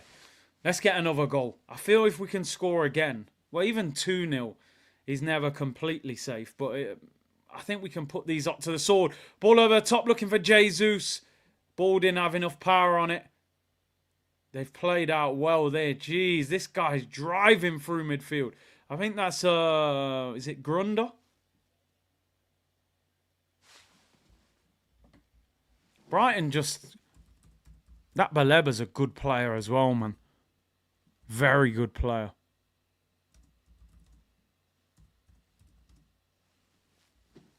Ball over the top, looking for a Adingra and collected. Baleba's a player. Absolute player. Arsenal lose possession. Baleba's only 20 as well, you know. I thought he was older than that. Yeah, he's a player, man. Proper player. City won him, apparently. Yeah, I didn't even know that. Yeah, we've got 3 sixers on the pitch. Baleba, where did he come from? Lille. Their recruitment is incredible. They probably paid peanuts for him. 20 years of age, man. Powerful, quick. I'd take him at Arsenal. I would, honestly. I've seen him a few times this season, that Baleba. What's been your favourite game since Arteta's been in charge? I suppose, really, you got to say the FA Cup final because look what it led to. I like I don't know, it's different games. I like that Man United game when Jesus scored in the last minute. When he sent Dalot to the shops. I love that game. But you got to go with the game where we won a cup final. Seeing Aubameyang chip the Chelsea goalkeeper. Oh, Bournemouth, yeah, Reece. I mean, that was the best moment, possibly, just in an individual moment. Actually, again, I thought we were winning the league that day. I just thought we're going to win the title. Here's Calafiori over the halfway line. I feel reasonably comfortable watching this, but I shouldn't at 1-0. I just feel like it's a game that's there to be won. We've just got to go and win it. Here's Trossard, left-hand side. Cuts back nicely there. Can he pick somebody out? It's a good ball in, headed away.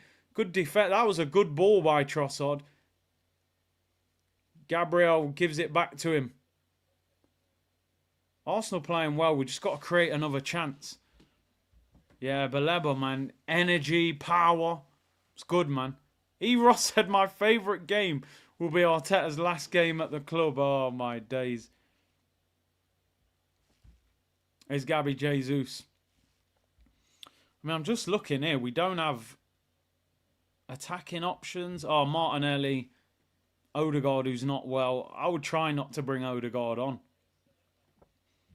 If he's under the weather, what is the point bringing him on? Try and leave him off for the whole 90 minutes if you can. Yeah, Ross trying to corrupt me, man. I'm trying to be calm about Arteta. You lot trying to draw me out. Big up Morocco. Oh, Arsenal playing around at the back. We managed to get away with it. Partey. Oh, my days. Oh, he gives it away, though. It's classy play, and then he loses it. Deckers, that's what you're about. Be careful here. Good tackle. Trossard, well done. The game feels very congested. There's no space. There is no space at all here.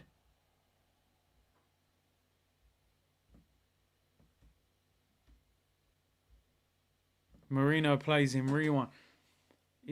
Some players have a tendency to want to play the ball backwards. Great tackle by Calafiori. Arsenal on the break. Gabriel Jesus gets the ball out wide. Ethan Nwaneri up against Estupinian. Oh, you've gone the wrong way. I think you should have gone outside him. They're the positions he's got to learn there. If you look at that position there, he had all the space on the outside of Estupinian, but he was desperate to go onto his left foot. Go the other way there. Unlucky. Start, bench, drop, prime, Ronaldo, Ronaldinho, Messi. Bro, I appreciate the super chat. The question, it compromises me too much. I can't do it. Messi, probably the GOAT. Ronaldinho, the most entertaining player ever. Ronaldo, if you're talking about R9 Ronaldo, he's probably my favourite player ever. It's impossible. It really is. I can't drop any of them. If I couldn't even answer it with a straight face. I'd probably be in tears as I was answering it. In fact, I'm giving you a timeout just for putting me under so much pressure. I'll see you in 3 minutes, but thank you for the super chat. It's a reasonable question, but it's a footballing nightmare of a question. So, last Los Felipe, 3 minutes, just to calm down, because you've turned up with too much heat. It's only the 4th of January and you're asking me questions like that. Warsam said, what about the North London derby 3-1? Oh, we always beat Spurs, bro. Was that the 22-23? Oh, yeah. Nah, we always beat Tottenham, man. We always beat Tottenham. I never hype up a Tottenham win too much. Time out after a super chat, but do you know what it is? It's for the right reasons. It's for the right reasons. So, he'll understand that. It's like when you've got to tell your child to go to bed when they're playing online with all their mates. It's horrible. You've got to go to bed early. You feel like, but you've got football in the morning. You've got to do it. You're doing it for the good of them. So him asking that question, I have to, 3 minutes just to gather yourself and then come back with a different question perhaps. It's for all the right reasons. Stand up if you hate Tottenham. I refuse to ignore. I always say if I see it, I'll acknowledge it. They lost again today. Tottenham have lost 10 out of 20 games this season. Unbelievable. I have to admit, even though I feel very relaxed about this game, we need to score again. Oh, and this is why. Brighton in possession. Defend properly, man! Oh, he's put it wide. What a miss that is by Adingra. How the hell are we giving the ball away like that? Look at the state of that, man. Where's the defence? Look at that. You got 3 number 6s on the pitch. Awful. Whose fault was that? Saliba or Jorginho?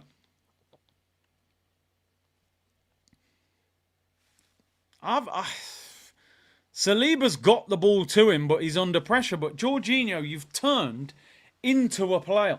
You receive the ball from there, you've turned there, and he's just clamped you straight away.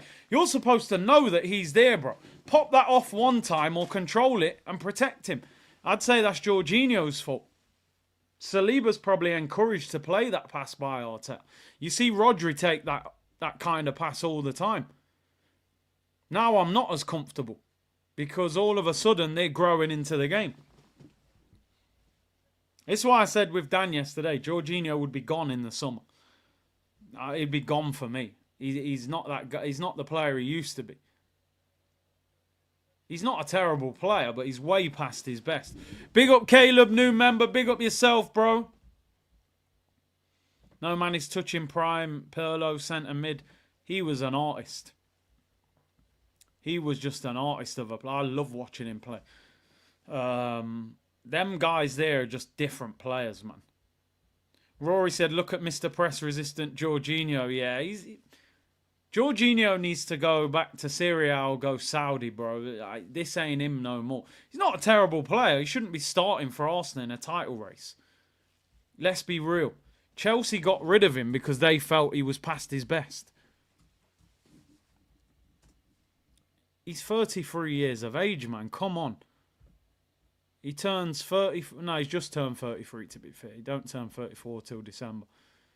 That was poor. Give Georgie the clipboard. Yeah, man, give him a whistle and a clipboard. You can be the under-18s coach. We'll take that. Charlie said, hey, Big C, big fan of the channel, following you from the start. Main account has been blocked. Email me, bro, curtisshawtv@hotmail.com and tell me what your original name was. I'll try and sort it. Listen, I hardly ever block anyone on this channel. Unless the mods have come for you. But who knows? I don't know. Sometimes it just happens. Apparently there's something wrong with comments on YouTube today, somebody said. Corner to Arsenal. Nwaneri wins a corner. Charlie said, see, now you got 18. Okay, I'll have a look. I'll try and sort it. Start, bench, sell. Mustafi, Andre, Santos and Eddie. You can have 3 minutes as well. It's a diabolical question. That's for the other reason. They're so bad, I can't give you an answer. Corner to Arsenal. Nwaneri whips it in. Oh! I think it hit the outside of the post. Wasn't a great corner. Needed a bit more height on it. Actually hits the outside of the post, but he's put too much curl on it. Pogba is an Arsenal fan. Means very little though, man. What didn't Lewandowski say? He loved Arsenal growing up, and how many players have loved Thierry Henry and we still didn't sign them? Wow, Brighton. Oh my, the goalkeeper's going mad. Jesus nearly won the ball and he chopped him. Who's their goalkeeper? Verbruggen. Man's just chopped Jesus on the corner of the 6-yard box, put him on the floor. That's madness. Begging on your knees to be popular. Energy to be popular. We don't block people. We give enough 3 minutes, says Snake Eyes. And JP said, every time I message, it's giving me the slow mode message, even though I've not messaged in that time. Nah, they better sort that out. Do you know what? Let's take slow mode off. Oh, here come Arsenal. Ethan Nwaneri. Jesus. Trossard. Jesus, have we lost it? Trossard. Oh, it goes out for a corner. Let's take slow mode off then, if it's messing about. Let's take that off. Let me go. Let's get it off. Maybe it's messing up. It's just going to mean the chat's running quicker. So be patient with your comments if it's doing that. Slow mode's off now. Somebody did message me before the show saying, no, SLD, you're still there, bro. I should. Do you know what? You're getting 3 minutes, though, for that comment. Somebody said slow mode is playing up before I came on, but yeah, the chat's going to be crazy now. You're going to go mental now. It's YouTube, apparently. SLD coming in with the check hook, the Mayweather check hook. Corner to Arsenal, in swinger from Declan Rice. Whips it in, it's high. Oh, headed over the bar. I think our own players have headbutted each other. I think we should have scored. I honestly think we should have scored there. Slow mode is our midfield. Who's headbutted each other? Who is that? Marino and Jesus, was that? Gabriel slipped over. He's appealing for a penalty that he got grabbed. I think it's Marino, Partey and Jesus. Really? I mean, Marino's running onto that if Jesus misses it. Yeah, they've all kind of messed each other up. I feel like we should have scored there. To be honest. But they're all up now. It's the reality of the situation. Big C, there you go. Big up Why Always Me and big up Cooper with the super sticker. Big up everyone locked in, man. 4.5k. Just get them likes up. Hitch the likes up. Let's make sure we got 2,000 likes by half time. And subscribe if you haven't already. As I said, we've got a big giveaway on the channel starting from Monday. You need to be subscribed to have a chance of winning it. Arsenal give the ball away. Saliba. Nah, Saliba, you're a joke. Oh, Marino, get up, man. Every minute he's doing that Jesus thing where he wants a free kick all the time. You know when you're strong enough to play on, but you dive on the floor. Just stand on your feet, bro. What's going on here? The ref's coming over to chat to one of our coaches. Arteta having a moan at the ref. AirPod Albert, Nicholas Jova, they're all standing up. Couldn't comment as well. Well, you're back now, hopefully. People are going to have to understand the chat's going to be going crazy now, so it's going to be a lot harder to read comments. We've took slow mode off because it was playing up, apparently. My only frustration with this half is I think we should be more than a goal up with the amount of the ball that we've had. I would argue we had... Oh, footwork there from Joao Pedro. Why foul him, Jesus? Got 3 players around him there. Jorginho has finished. We need an upgrade. That's obvious. That is obvious. Jorginho does not need to get a new contract in the summer. Arteta was going mental about the foul on Marino. I'm telling you. I reckon he's related to him. That kind of anger, you only move like that when it's your family. Calafiori's done all right today, but I don't want to speak too soon. Joao Pedro, geez, sit down. Trying to knock it past Saliba. What day do you think it is? April Fool's. They've got the ball back, though. Stop the shot! Oh, my days. That's the worst shot I've ever seen in my life. Is that Baleba? He's put it out for a throw-in. That's the worst shot I've ever seen in my life in the Premier League. I couldn't do that if I tried. He's 30 yards out, pretty much the middle of the goal. He sliced it away. It's gone out for a throw-in. The ball wasn't even bouncing. That is the worst shot I've ever seen. That's the kind of stuff you see on Sunday league football when a man's like been out drinking the night before. Calafiori's done well. He's done well this half. Sign him. What a shot. Yo, Calafiori, this is one of the best games he's had. Oh, Nwaneri. Oh, he nutmegged the first guy and got carried away. Tried to do it to the second one. Prime Ronaldinho, Zidane or Cruyff. Choose, Big C. I didn't see enough of Cruyff. So I'm going Ronaldinho or Zidane. Very difficult to separate them. I love Zidane and I love Ronaldinho. So all I can do is take Cruyff out. I can't separate Ronaldinho or Zidane. I didn't see enough of Cruyff. Ball whipped in. David Raya collects it. Get Jorginho off this pitch.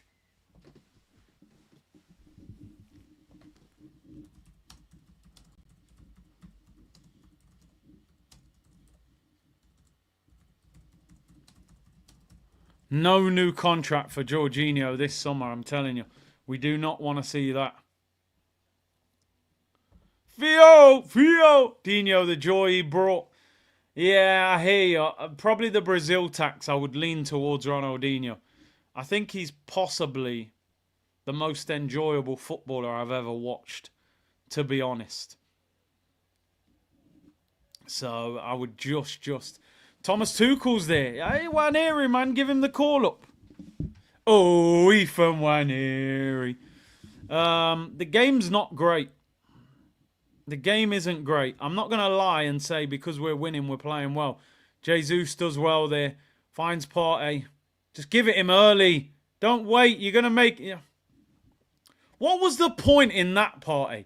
You could have given him the ball early. Now you've given it him under more pressure. And it's a bad pass as well. Listen, even if we win this game, which I think we will, and I know people will think, you're always saying this, we have got to sign a player. We have got to bring another attacking player into this team. Partey, good ball over the top, looking for Declan Rice. Come on, Deckers. Great strength, Declan Rice. Wins a corner. Baleba blocks it. We've got to sign another attacking player. I'm just convinced we don't have enough players that can take people on. I think you need players like that. The reason Liverpool and City over the years, they've got players that can go past one or two players very easily. You think about Sané, Sterling when he was there, Mahrez. You think about Diaz, Mane, Salah. Those players can take 2 or 3 players out quickly. We haven't got enough of that for me. Players who can just go past people. Odegaard is ill, Ammo. He's on the bench. Apparently he's available, but they reckon he's not. I would try and not bring him on if we can help it. Oh, why do we do this? Nwaneri gets a yellow card for time wasting. It's our corner. What's he waiting for? We've done this a few times in the last few weeks. Got stupid yellow cards. Because you know it only takes a red card. He still hasn't took the corner, by the way. Oh, the linesman's slowing him down. That's a stupid yellow card to get. Please take it quick. He whips it in. It's a poor corner. Get him off the corners. He's put 3 bad corners in. Jorginho's been horrible today. How did he not get the ball there? Jorginho today, mate, he looks like an old man. He's got to go. Jorginho, this has got to be his last season at the club for me. I'm sorry. You need mobility in midfield in the 6. Or if you're not mobile, you've got to be strong. Rodri's not the quickest, but he's power. He's powerful. Partey's powerful. Rice is powerful. Jorginho lacks legs and lacks power. If you're an attacking midfielder, you would love to play against Jorginho. He's not quick. He's not strong. He's not aggressive. The one thing he's got is decent on the ball, but even that today has let him down. You can't be giving Jorginho a new contract. If you're a serious club, I'm sorry. You have to let him move on. Respectfully move on. I'm not like saying dash him out the club. Shake his hand. Let him do the coaching badges. If he wants to do his badges. You don't give him a new deal. I'm sorry. You know what? It's funny. We're 1-0 up. I don't really know. Listen, I'll always be happy any game that we're winning. But sometimes you watch Arsenal, you think, you're 1-0 up, you're playing all right. Go and finish the game off. This game, to me, looks like... And I know it's never as simple as that. But if I'm the manager, I'm looking at this game going, right, we've got Newcastle at home on Tuesday. Look at Jorginho! This guy couldn't pass wind. Keeps giving the ball away. Now he's on the floor. Get him off! What is he doing? Put Rice in the 6 and drag him off this pitch by his neck. What is this guy doing? Hospital ball, bro. Stitched Rice up. Look at Rice. You can get sent off for that. Rice has just stamped on the back of his Achilles. Get him off this pitch. Rice could have actually got sent off for that challenge. He just studded him down the back of his Achilles because Jorginho's pass is too short. Jesus. The one thing I expect from Jorginho is your passing should be decent. That's the one thing I expect from him. I tell you what, right, and listen, not that I care. As a neutral, Arsenal must be dreadful to watch. You know, like sometimes you watch other teams play you don't support. If you're not an Arsenal fan, it must be difficult watching Arsenal games. The only enjoyment I get out of it is because I'm an Arsenal fan. But it's weird how we play sometimes. We've gone 1-0 up. We're playing all right. It looks like we can finish the game off. And we've kind of sat back and gone, oh, we're 1-0 up, we'll just sit back. That's too risky. That's too risky, bro. Like, if they equalise, then what are we going to do? Get the second goal and finish them off. They haven't won in 5 games. Their confidence is low. Go and score again. 25 minutes, 30 minutes in, we're 1-0 up, I'm going, positive performance. I'm now sitting here at half-time going, listen, I'm happy that we're winning, but please don't invite Brighton onto us at 1-0. When they got players like Adingra, Joao Pedro, they got Enciso and Mitoma on the bench. Jorginho should be taken off at half-time.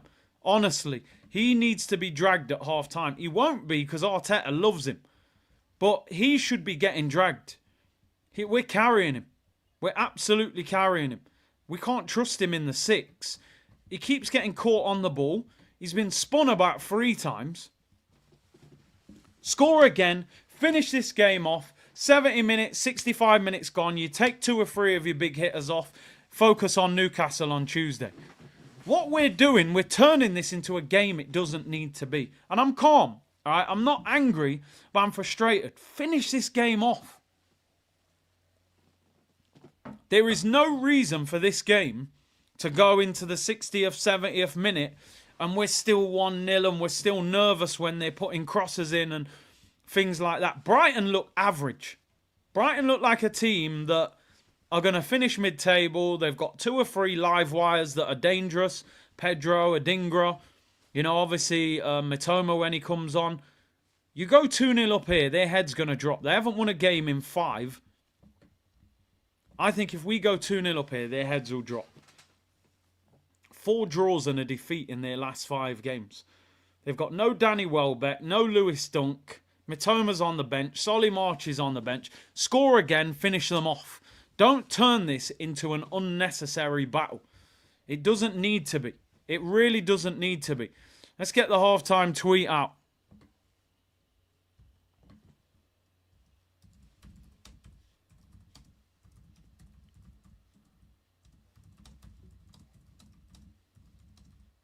Next goal finishes the game if we can score again. Don't sit back and allow Brighton into it.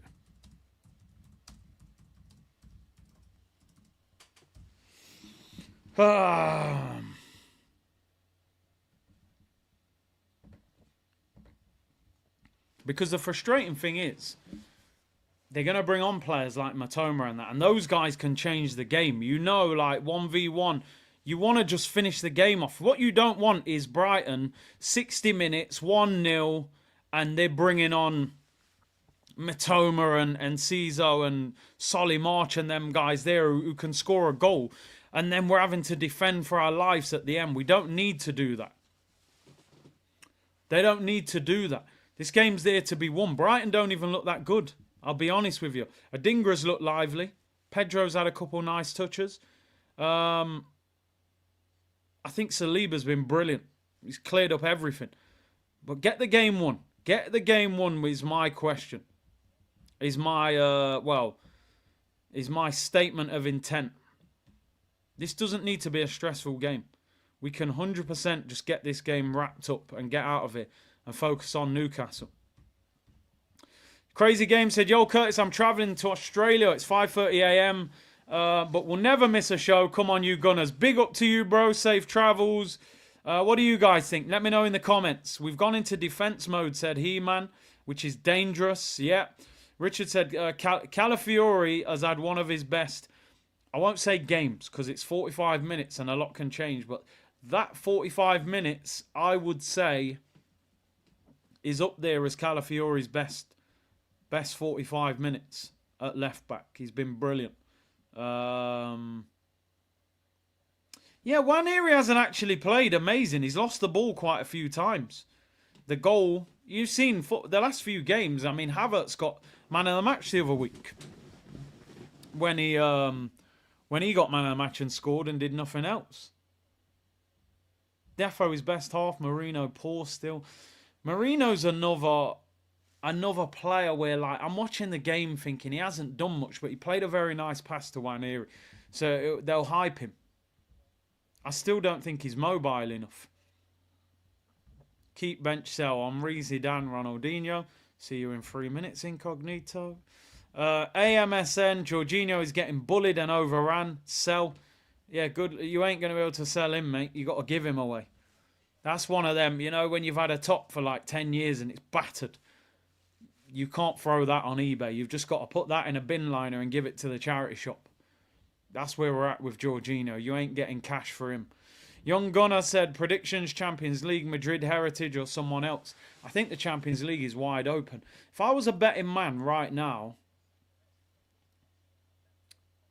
I would say Heritage, Champions League, Madrid, or, I don't think you can, it pains me to say it, but I think Liverpool. Over 2 legs with Anfield behind them.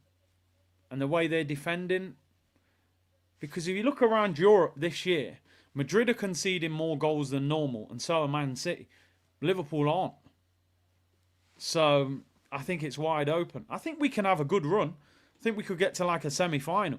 Da Vinci said, in the spirit of the game so far, malted milk, Jaffa cakes, or chocolate hobnobs. I got to go hobnobs, Jaffa cakes, then malted milk in that order. Is a Jaffa cake a biscuit or a cake? I mean, forget the game, Arsenal. That's the serious question. Are we considering Jaffa cake as a biscuit or a cake? I don't know. Me, I class it as a biscuit, but it's called a cake, so is it a cake? I don't know that, you know, maybe we should set a poll up. Is a Jaffa cake a cake or a biscuit? We've got serious things to discuss here, people. You know this is a serious football channel. Yeah, let's do it. Let's get a poll up. Is a Jaffa cake a biscuit or a cake? I want to know the opinions of the... You know this channel, we're serious. We have serious footballing discussions here. New, old. And the question of the day, people, is a Jaffa cake a cake or a biscuit? That's what I want to know. People are saying it's neither. Now, I don't even... Where do you go from there? What is it then? I need answers. Somebody said it's not either. Is a Jaffa cake... Also, we say, what is a Jaffa cake? Is it a cake or a biscuit? Serious footballing discussion here, people. I would probably say... Inverted cake. I like that one. I like that one. It's an inverted cake, people. It starts at left back and then inverts. That's a great question, Da Vinci. You've set off the whole comments now. JP, inverted cake. That's a great answer.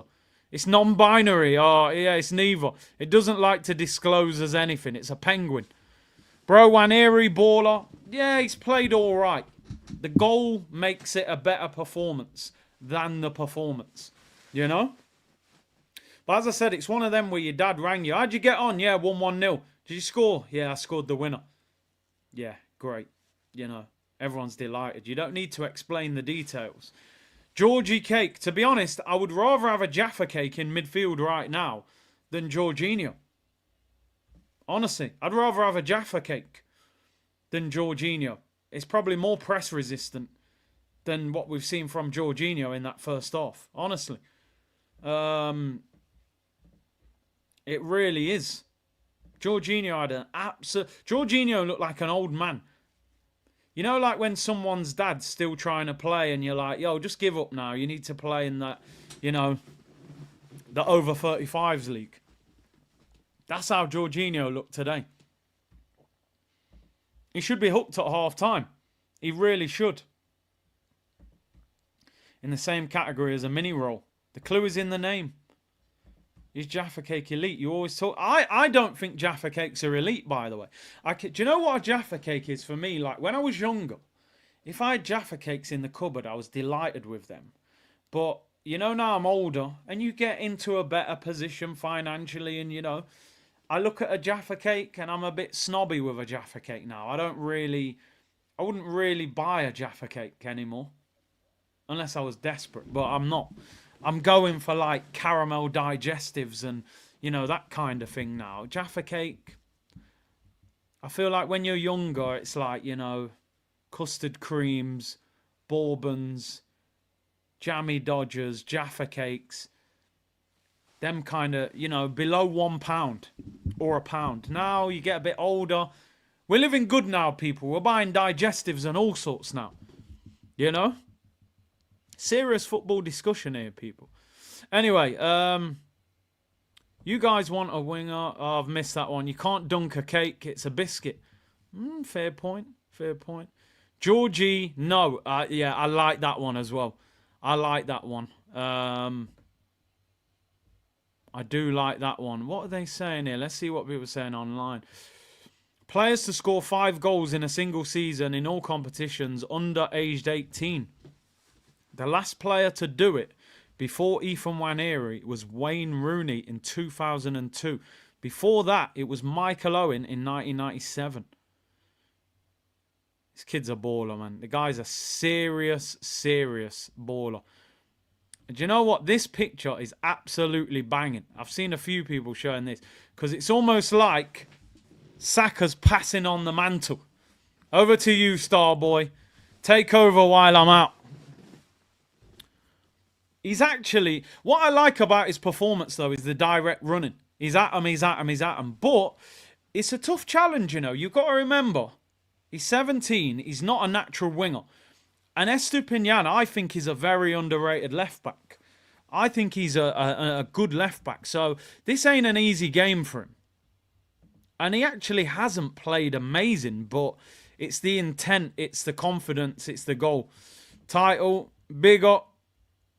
Oh, Jaffa Cake, you're saying, yeah? AMSN said, Nwaneri, apart from the goal, has not been great. Gave the ball away many times. That's why we need a right winger as well. Can't rely on a 17-year-old. Yeah.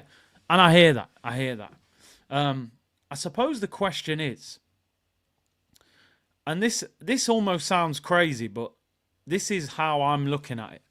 I would rather, as a winger, you run at your fullback multiple times, make life difficult for him, and score, even if you lose the ball, than the winger on the other side who's not getting on the ball much, who's having a quiet game. Do you know what I'm saying? So if you look at Trossard today, he's been okay. He's put a couple of good crosses in, but he hasn't been in the game that much. Nwaneri has took his player on a few times. He's lost the ball a few times.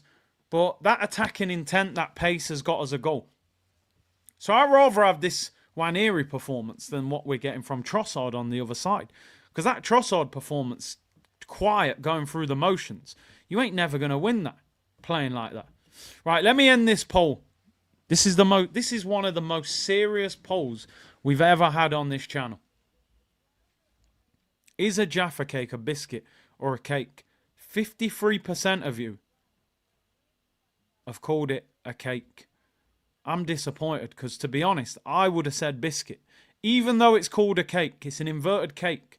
So I would have called it a biscuit, but it's official. You've called it a cake, people. It's a sad day. It's a sad day for the biscuit market. Jaffa Cake, it's official. It's been called a cake. Even though it is called a cake, which kind of makes sense for me to say it is a cake. But anyway, let's move on. Let's get back to serious matters, people. A Jaffa Cake. Oh, my days. Ethan Nwaneri, son. It's your time. Let me read out these super chats. Big up Laser Gaming in the chat. Hope you're well, bro. The poll is fixed. It's got to be. It's got to be. I'm disappointed. I thought it was a biscuit. Nwaneri thinks like a centre mid. He will learn the new role. Central base players go out wide. You've got to change your bearings because in the centre of the pitch, you can roam everywhere. When you're on that side, you're kind of leaning on the touchline, so your angles are different. You saw there was a couple of times he cut inside. His cross needed to be better. It will take time.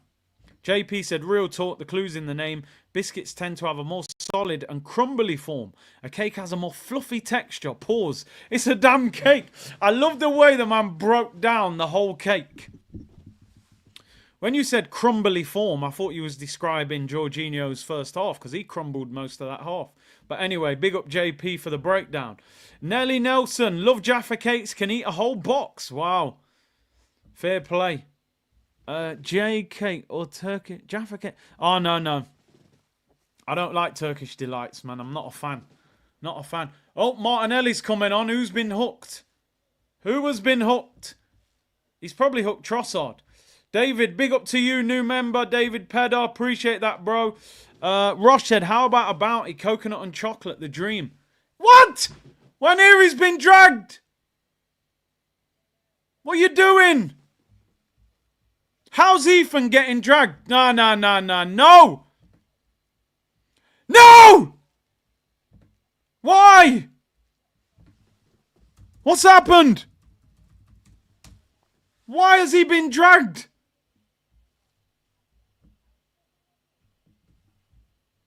Nah, I need to... Why is Nwaneri off?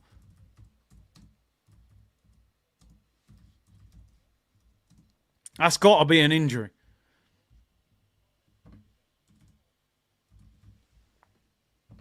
That has to be an injury.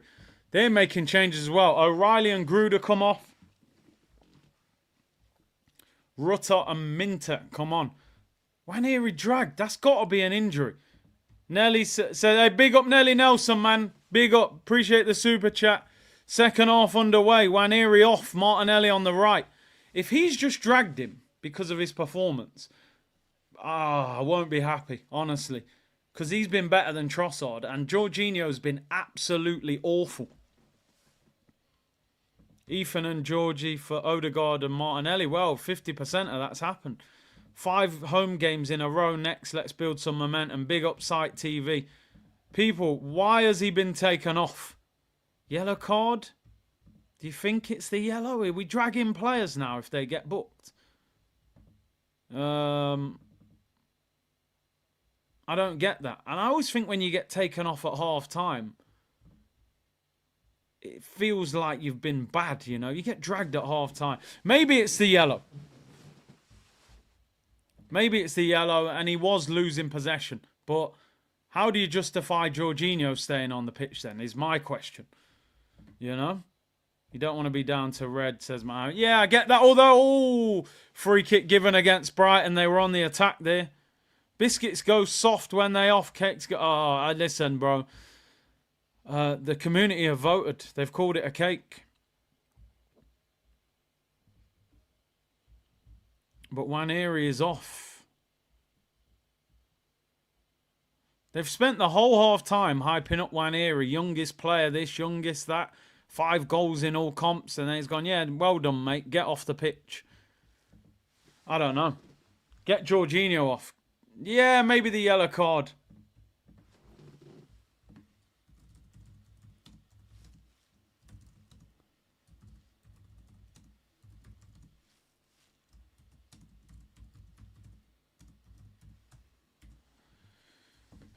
Second half anyway.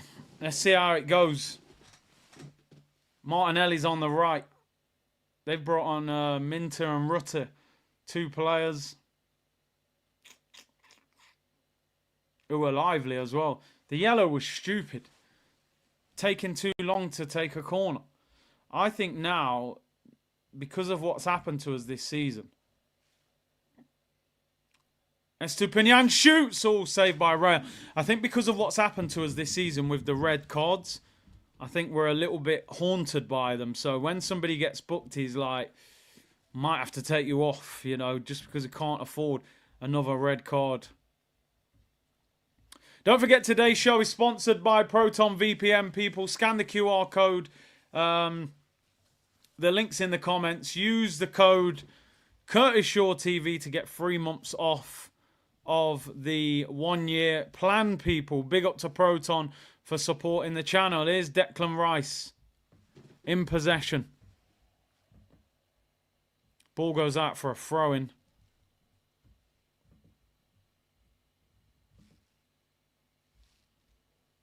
I still just don't know if Declan Rice looks as good a player as last season, and what is the reason for it, you know? What is it, the change of sort of role? Is it the, you know, what is causing it? Why does he look like he's struggling so much? I mean, when I say struggling, it's just like last season I felt like every time I watched Rice, you could just see how big an impact he was having.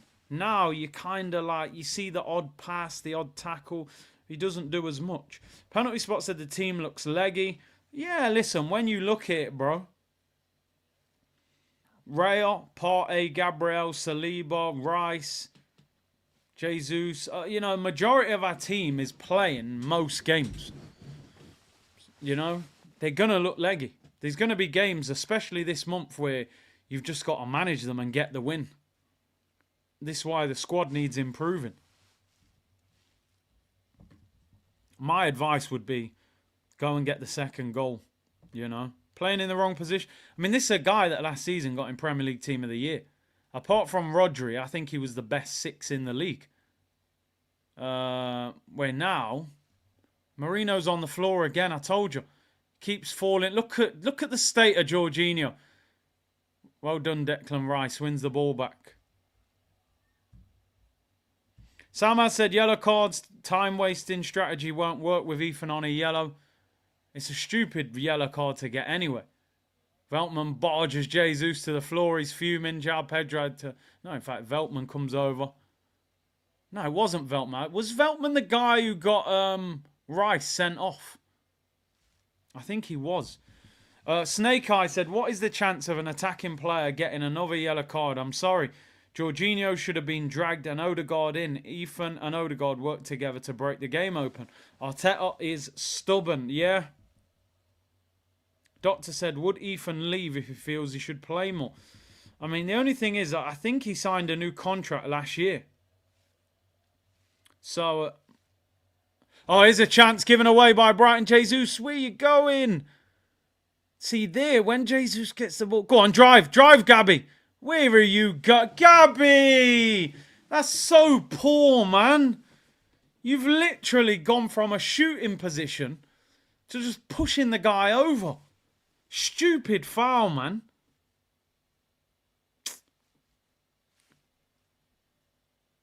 I'm telling you now, this game is there to be won. We have got to score the next goal. Partey's actually had a very good game at right back. I don't want to say it too much, because there's still 40 minutes to go and, you know, Adingra and then probably Mitoma.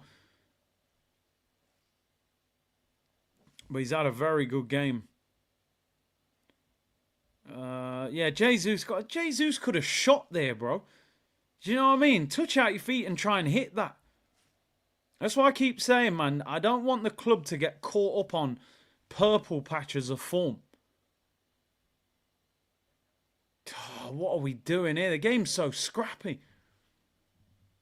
Oh my God, what a touch by Adingra. Brings that out of the sky. That's an unbelievable touch. Can't believe Mitoma hasn't come on. See, I thought Adingra on the right and Mitoma on the left would be dangerous for them, but they seem to play one or the other. Mitoma a couple of years ago, they were talking about 70 million for him. Ball whipped in, Saliba cleared. Saliba for me has been man of the match today. Every single clearance has been brilliant. Brad said, I can't lie, I don't enjoy watching this Arsenal team.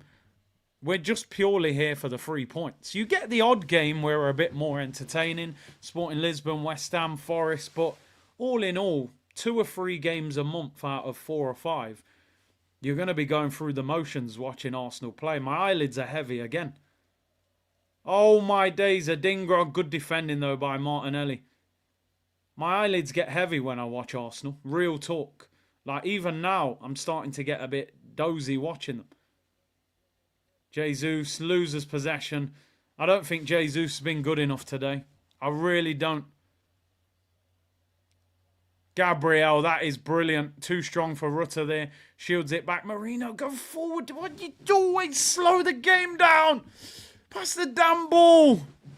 I get it. Sometimes, you know, like, you're cultured and you're calm on the ball. But sometimes you gotta catch them out. Listen, Brighton are decent, yeah, but they're out of form. And they're missing some key players today.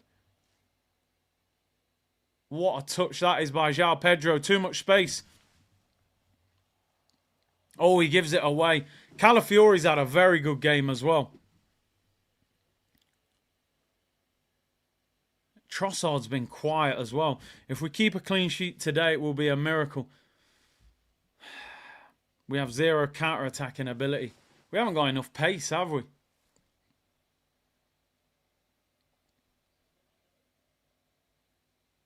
We haven't got enough pace to hurt the opposition in transition. That's what we need to add in the window. Welbeck's injured. Come on, please don't sit back for 45 minutes. I almost feel like now, because we're so much more solid defensively the last couple of years. Jesus offside. He's been poor today. I'm sorry. Yeah, I just this is Jesus before that 5-goal mad week against Crystal Palace. Offside, not shooting, fouling people, dropping deep. Doesn't look a goal threat. Honestly.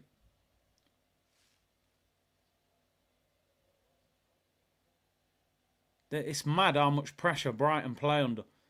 They do not force it. Come on, you got to get that. Play forward, Saliba. There we go. Forward. Aye, look, it slows down. Marino, stop slowing it down. Oh, Martinelli's on. Turning into people. He wins a corner.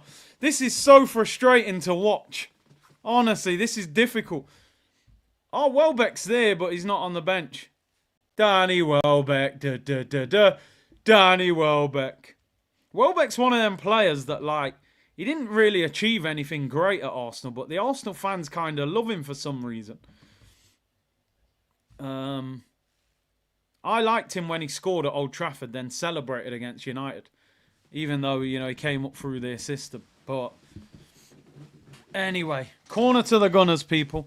Corner to the Gunners.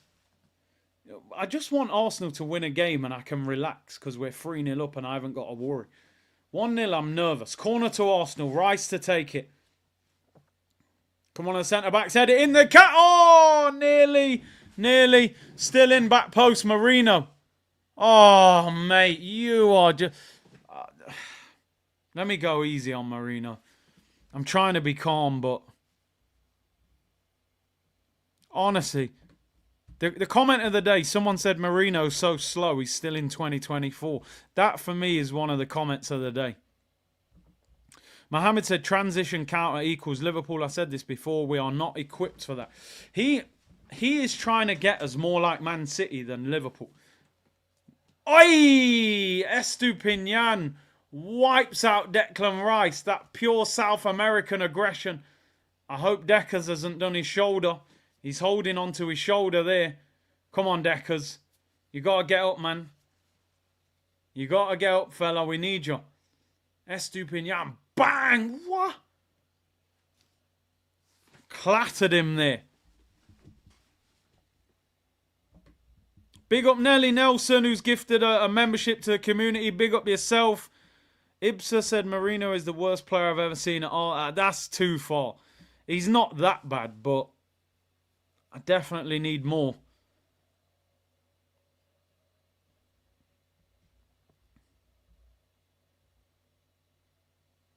Yeah, the guy with the salmon, ain't his name Jacket Man or something on social media. He's always there.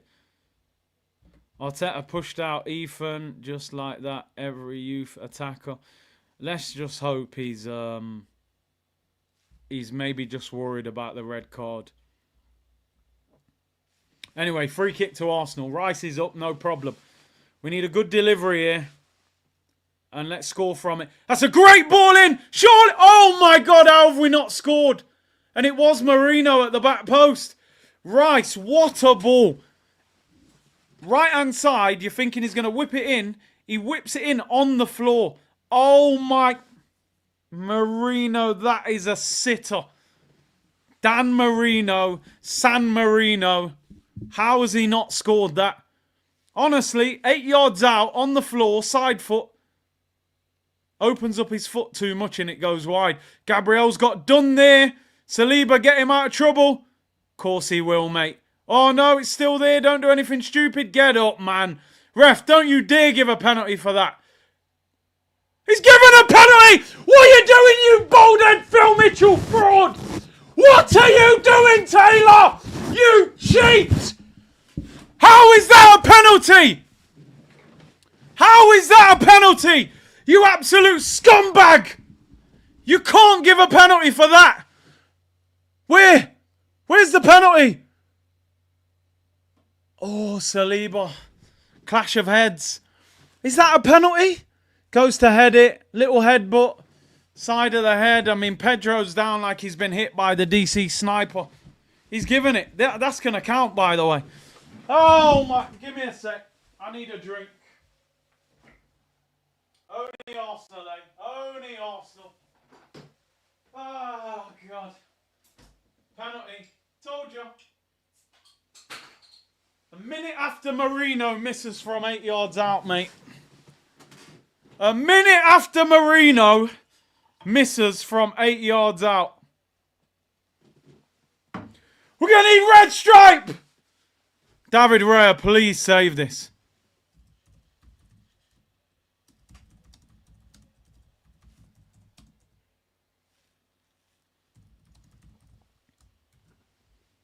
This is so typical Arsenal, man. The penalty counts, by the way. Saliba goes to head the ball, heads him, catches him in the head. You don't often see penalties given for that, but it probably is a pen. Oh, God. It's like I'm taking this jacket back.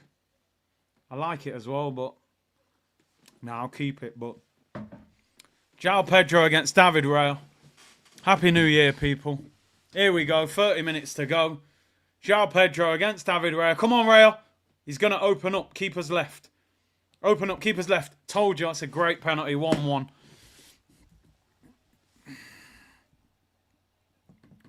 Listen, I'm not going to say what I'm really thinking.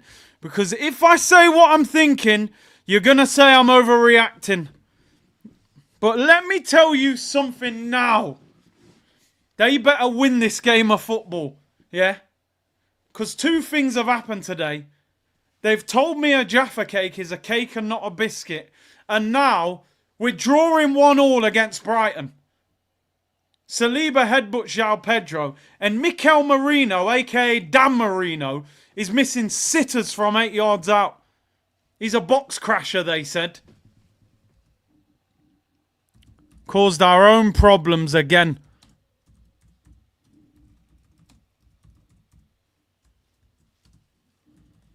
Playing too defensive at 1-0.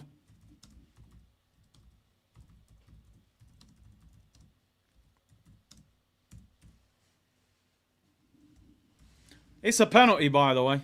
He headbutts him. What more can I say? You can't headbutt someone. Absolutely should. Now Matoma's coming on. Listen, I think it is a penalty. I honestly didn't think it was, but if you headbutt someone, he catches him. He catches him. I can't deny it. I'm not gonna lie. He catches him. Side of the head. I didn't think it was. I don't see how it can't be a penalty. He's gone to head it. But it's one of them situations you don't see given often. But if you break it down in the rule book, it can't not be a foul. Ball's there. Pedro heads it away and then Saliba catches it. But I don't know. Here's Martinelli. Through ball. Oh, I'm telling you now, if we don't win today, I am done with the Premier League this season. The meltdown will be on a whole nother level. Good decision to take Nwaneri off at half-time. The guy who scored. Get off the floor. There's nothing wrong with you. Get up! Mitoma against Partey. Left-hand side. Skins him. Pulls it across. Jesus. Clears the ball. Jesus will be on the floor. That should be a card. That has to be a card. Yellow card. I told you. I told you. I knew this game. You could see how this game was going. So predictable. So predictable.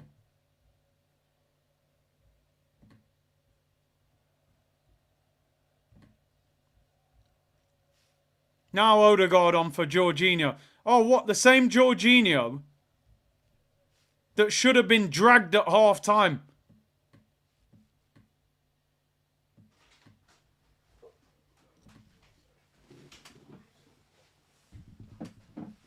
Shambles. Odegaard on anyway. Good, yeah? Yeah, man. Later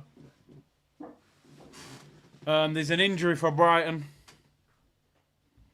I think it's sad, man, because it's one of them fouls that you hardly ever see a penalty get given for it.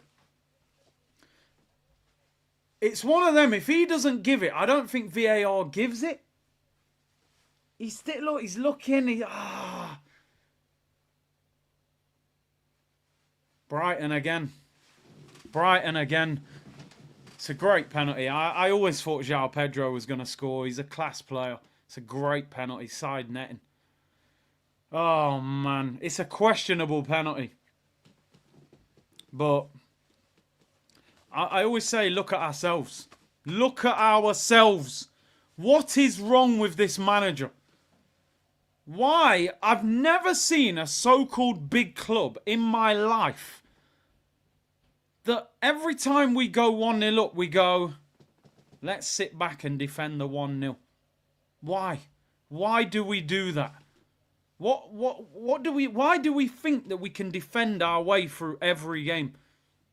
Why? Why do we want to win every game 1-0? If we drop points today, it's all on Arteta. I don't care about the penalty. It's all on Arteta if we don't win this.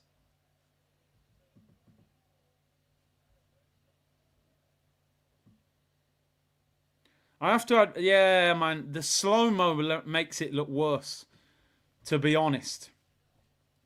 At the start, I never thought it was a penalty. I'm still not sure if it is. I suppose if you're the Brighton manager, your argument is Pedro's knocked the ball away, he's been headbutted. But we can argue about that until the sun comes out tomorrow morning. Odegaard's on, Jorginho's off. Please, I said 2-1. We have to get out of here with a win. Somehow,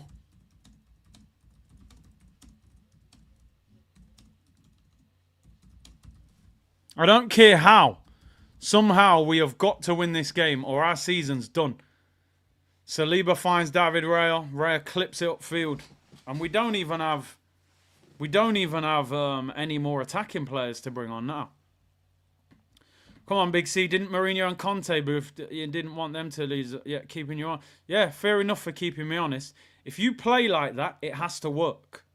That's the difference, bro. Conte won the Italian league, won the Premier League. Mourinho won the treble at Inter. If you're going to defend like that, it has to work. Yeah, if you're going to play 1-0 and defend it, it's got to work. Because when you play 1-0 and defend football and it don't work, you get sacked. That's why Mourinho got sacked. That's why Conte got sacked. If you do it and win titles, everyone falls back and go, well, the football ain't great, but you've won the league. I'll accept this football if you win the title. If you throw away the title playing like this, what's the point? Why not play on the front foot? You're 1-0 up against a Brighton team who haven't won in 5 games. Go and get the second goal and finish them off. And you took off the goal scorer. And then now you've sat back and conceded. And now Brighton are the better team. Here's Joao Pedro up against Calafiori. Good block. It's stupid. It's absolutely stupid, honestly. When you look at the games we've got coming up, you cannot drop points. If we drop points today, season's over. Done and dusted. Here's Matoma. I can't believe they bench Matoma. I really can't. Estupiñán whips it in, headed away. We've hardly got out of a half second half. We just sat back in our own half. How are we meant to score goals? It's insane what I'm watching. They're bringing on Matoma. He'd start for us on the left. Yeah, you should zoom in on Jorginho, mate. What's he doing here? Mate, that's not... Wow, man's putting Jorginho in a headlock. Stupid. Listen, I can't... I don't know what to say, people. I don't know what to say. We're actually getting bullied by Brighton. Physically. Brighton, you know. The Seagulls. We're called the Gunners. They're a bird that will try and probably snatch a sandwich out of your hand. We're a cannon that could probably shoot through a building. Every time we play Brighton, you know, they bully us up. Remember when Caicedo kicked up Martinelli that year? Remember when Basuma bullied us? Now you got Veltman clattering us. Estupiñán kicking us down. Every minute Arsenal players rolling around on the floor. Trossard non-existent in this game. I say, I'd be hyped up, man. Former club. It just shows how bad our midfield is when Odegaard's not in it. Because this midfield that we started with created absolutely nothing. Rice, Jorginho and Marino is just... I think he needs to change the system. I'd actually get Partey out of right back now and get him back into midfield, but he won't do it. He will not do it. I told you, Trossard, mate, get rid of him. Sell him to Saudi. He's served his purpose now. He cost 27 million. Oh, he's given another free kick. Trossard cost 27 million. We've had him for 3 seasons. The Saudi club offered 35. Tell him we want 40 and get rid of him. He's one of the most inconsistent players I've ever seen at Arsenal, Trossard. He's just a moments player. You've got to get him in the penalty. I told people a long time ago, you know, that Trossard ain't a winger. Trossard needs to be in the penalty area, finishing chances. That's what he's best at. He's not good getting at fullbacks and running past people. He's not quick enough. He's not quick enough. He's not an Arsenal player now. Yeah, if you keep him as a squad player, but no. Him and Martinelli rotating is just ridiculous on the left. Marino just plays backwards too much. Not good enough for me. I'm sorry. All that, he crashes the penalty area. The man missed a sitter from 8 yards out to make it 2-0. And 30 seconds later, we concede a penalty. Crazy. Absolutely crazy, this football. I don't get it. I do not get it.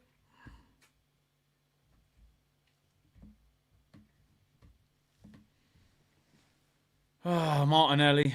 Poor pass. Do something different. Change the shape. We're so predictable.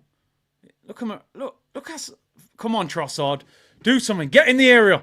Cross it. Cross it. Get it in the box. Calafiori, you're all left foot. That's not... Oh, that's a poor cross corner. Come on, now he's doing it. Cheerleading. We got so many cheerleaders, honestly. These guys need pom-poms in their hands. You know what I mean? Give me an A. Give me an A. Oh, Arsenal. Yo, what's wrong with these guys? Every minute. Come on. How about you come on, bro, and do something? We got no one to bring off the bench now. What we got? We've got Tierney, Kivior, Butler, Kabaya, Skelly and Zinchenko. Set piece FC needs to rescue us. That's all we got. Somebody's got to head one of these in. That's the only way I think we're getting out of this game. A back post header from Gabriel. Ball whipped in by Declan Rice. It's high. Oh, keeper collects it. Set piece FC ain't rescuing us at the moment. Brighton have been the better team second half. Not even lying. Look, we're all over the place. Come on. We've had no cohesion in this second half. Look, Rice in attacking areas is rubbish. How is he playing in the 8 role? How? Declan Rice in the 8 role makes my eyes hurt. Whoever thinks that guy is an 8, you are insane. Who wants Declan Rice in attacking positions? Sit in front of the back four, win the ball back, and give it to the ball players. Rice there tries to run Mitoma, gets bounced for pace, and then just clatters him. Oh my days. Why sabotage something that works? Player of the season. Sorry, team of the year in the 6 role. I know what I'll do. I'll put him in the 8 role. I'll put him in the 8. He can be the Xhaka replacement. Because the 8 we signed was meant to be Kai Havertz. But that 65 million went down the drain. And then you've bought 35 million Marino, so you've spent 100 million to replace Xhaka. And you still haven't got a replacement. Come on, Odegaard. Martinelli, do something, please. Take him on! Where are you going? Oh, just about rescues it. Odegaard whips it in, headed away. It's feeling desperate. 16 minutes to go, man. And then you foul him. This team, you're just not smart. You have got no sense. This team have no sense. Oh, dear. I need a left back, so I'll buy a centre back and put him at left back. I need a striker, so I'll buy an 8 who fails in the 8 and I'll put him up front. How about that? It's just painful. It's absolutely painful. Martinelli is woeful. He's absolutely woeful. How we have not signed more attacking players is beyond a joke. How I'm sitting here in 2025 with a front three of Trossard, Martinelli and Jesus is absolutely wild. This guy signed so many goalkeepers, left backs, midfielders, and yet you have completely neglected that attack because you're just purely relying on Saka and Odegaard. And there, look, Odegaard, let's be real, Odegaard shouldn't even be on the pitch. Odegaard's unwell. The guy's unwell. He's been announced as ill. He's on the bench just in case. And we're so bad today, you've had to bring him on. The guy's got a cold. And we've had to bring him on. I'm sitting here watching... Mate, I'm not being funny. Brighton, Adingra, Matoma and Joao Pedro is a better front three than us. I'm not even capping. It's a better front three. Look what Joao Pedro's trying to do to Saliba here. Estupinian whips it in over Raya. Raya collects it. I would rather have Matoma, Adingra and Joao Pedro than Jesus. Look, Odegaard, he can't control the ball. His nose is full of snot. As it always is. Horrible to watch. Absolutely. Oh, look, they're toying with us. They're toying with us. Here they come, left at right-hand side. It could be over. Oh, my days, he's put it wide. What a miss. Oh, my God, we're getting cooked. Minty. Minty fresh breath. Honestly, we are playing like a bunch of Tic Tacs. We really are. We're just stuck in a box. We can't move. We're awful to watch. I'm sorry, people. I'm at this point now. Like, we got to start letting the clip. We're horrible to watch, man. We're absolutely awful to watch. I genuinely hope we grind out a 2-1 win here. They've outplayed us in the second half. Why are we so far back? Why can't we attack? We've got to win this somehow. I said 2-1 before the game, and I said it will be ugly. Oh my God, Declan Rice. You, mate, honestly, they said we robbed West Ham. You can't pass the ball. Honestly, he's just a younger Eric Dyer. Oh my God, we've spent 105 million on a 6, and we're going to need a 6. Rice is going to end up getting dropped. I'm telling you now. Partey in the 6. Jesus, you've been awful. We better win this game, I'm telling you. Because I'm ready. Oh, dear me. Honestly, please. Please do something. Jesus, what you got? Nothing. Absolutely nothing. They said he was reborn. Marino, do something, you statue. Odegaard, come on. Marino. Look at this guy plays football at 6 miles an hour. Oh, Rice, you've been robbed by West Ham. They've robbed us. We should have signed Paqueta if he want putting bets on every minute. Rice, man, please. I like Rice, you know. But come on, bro. What is going on? Declan Couscous. Marino, I'm sorry. I don't give a damn if he scored a tap-in against Brentford. That signing was money laundering. That was money laundering. What the hell did we buy this guy for? Our front three is worse than this. And they've got a pebble beach. They ain't even got sand on it. Look at Raya. What are you doing? Have we had a shot on target in the second half? I don't know. Look. We're doing the mannequin challenge. What is this? This team, they're not ready to... You know what? Let me just stay calm. It might be easier if it just ends early, rather than putting me through the pain of the whole season. And I'll just concentrate on the Carabao Cup. This team ain't good enough to win the league. Let me just... I hope we win, but this team is not good enough. Nowhere near good enough. Going forward, we're not dangerous enough. Martinelli just... Oh, my days. Oh, gosh. We don't deserve to even... Nwaneri scores in the first half. What does he get? Dragged off at half-time. Lamar said, I'm sorry, that's not a pen. Factually, it was given. That's all we can work with. Even if we think it's not a pen, it was given and they scored it. I just want to deal with the facts. That's where I'm at. Dinershen, Curtis Bro, me and you both know Salah will win the Prem. Yeah, listen, he's probably been the best player in the world this season. Richard said, we are actually horrifically boring. I don't even know if we're that good, Rich. Above and beyond, 180 million on Havertz, Marino and Calafiori when we need a striker and a left winger. It's beyond a joke, mate. It's beyond a joke. I could add in Fabio Vieira at 35 mil, Kivior at 27 mil. I mean, the list goes on, mate. Richard said, Liverpool, City, Chelsea all go for the throat at 1-0. Of course they do. Please, come on, do something. Calafiori, you're going to get clattered here.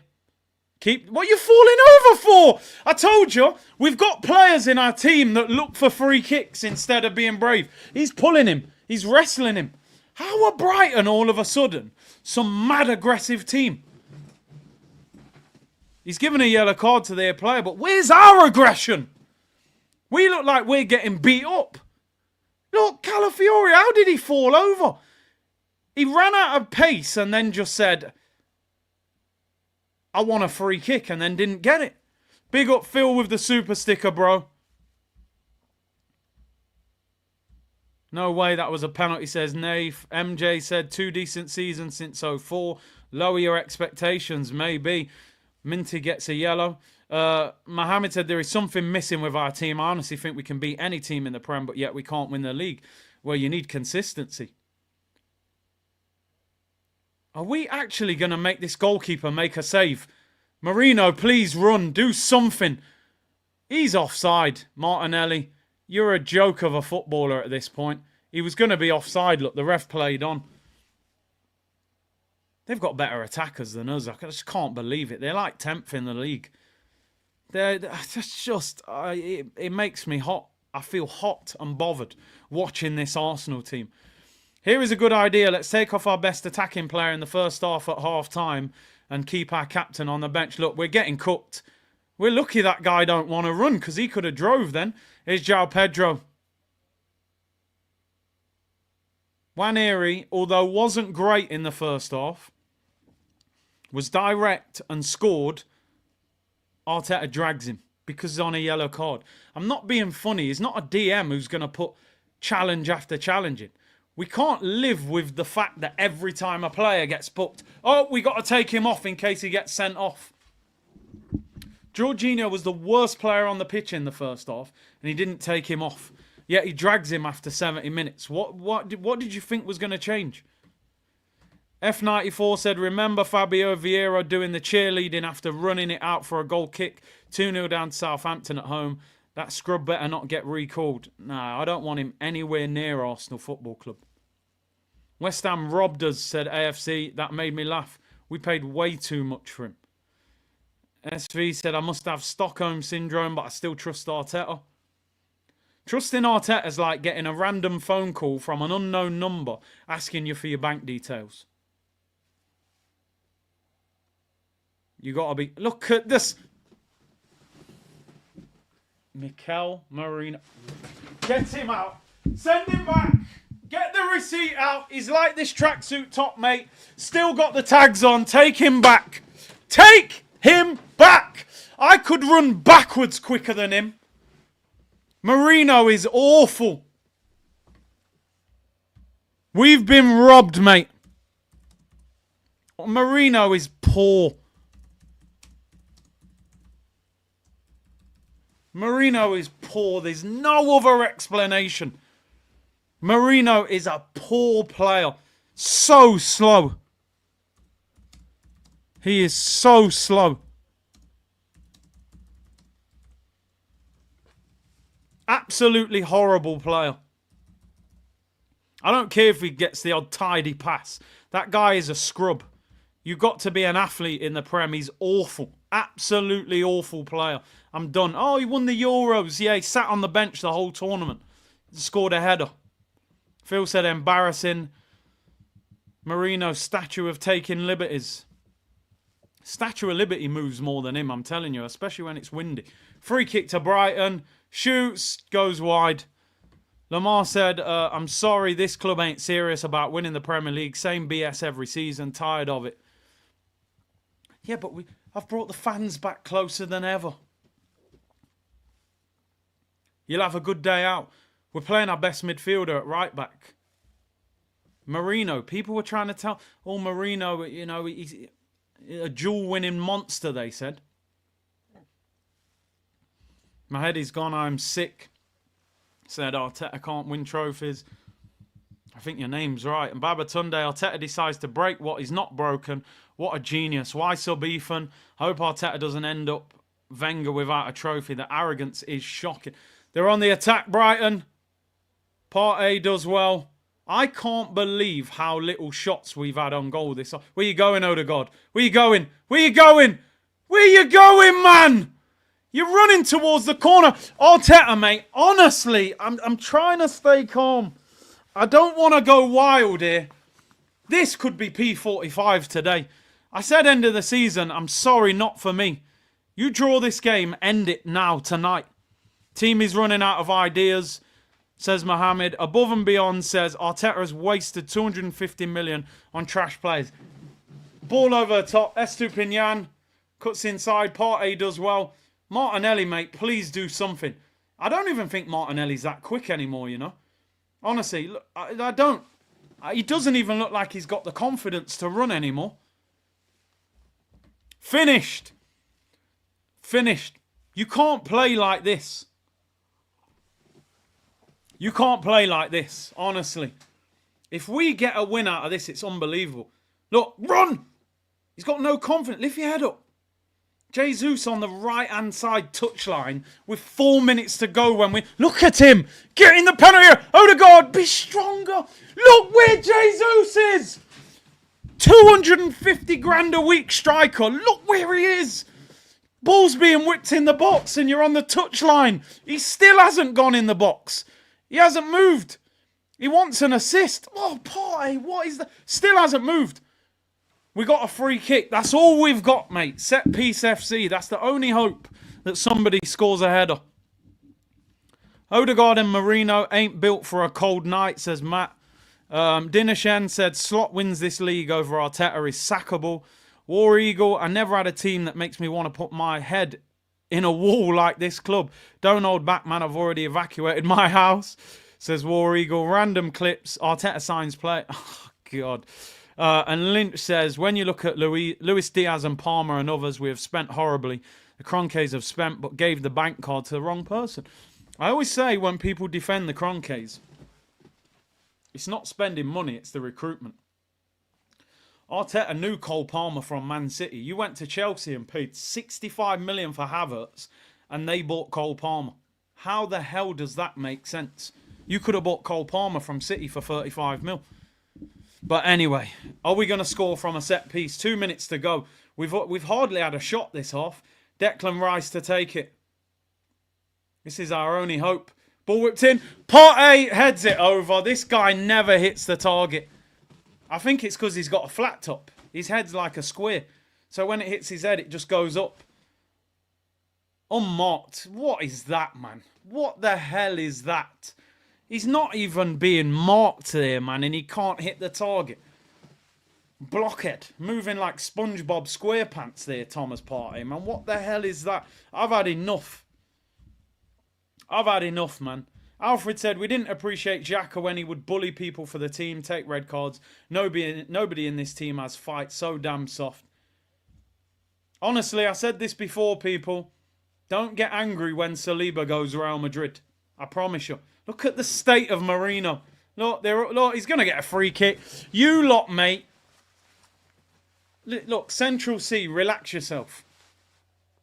Now you get a yellow card. Why don't Arteta take him off if he's on it? Look at Marino. Look at him. That's our dual-winning monster. He couldn't win a game of FIFA, that guy. Marino is a scrub. An absolute scrub. I'd sell him. I'm not interested in giving him time. Make him the new El Neni. 5th choice midfielder. He's absolutely rubbish. He is rubbish. Free kick to Brighton. 89th minute. We're done. We're done, mate. Free kick. Whipped in. It's up in the air. Raya gets it. We've got about 8 players in the penalty area. We cannot counter-attack. Martinelli, please, one run. This guy's going to yam you up. Please, Martinelli, you're running into him! You're not good. This guy, he thinks he's shadowing Sonic the Hedgehog. He thinks he's going to teleport through players. I told you, our players are more interested in winning free kicks. Martinelli had no intention of taking that guy on. He went right. As soon as I look at him, nothing wrong with him. You are an absolute disgrace of a footballer.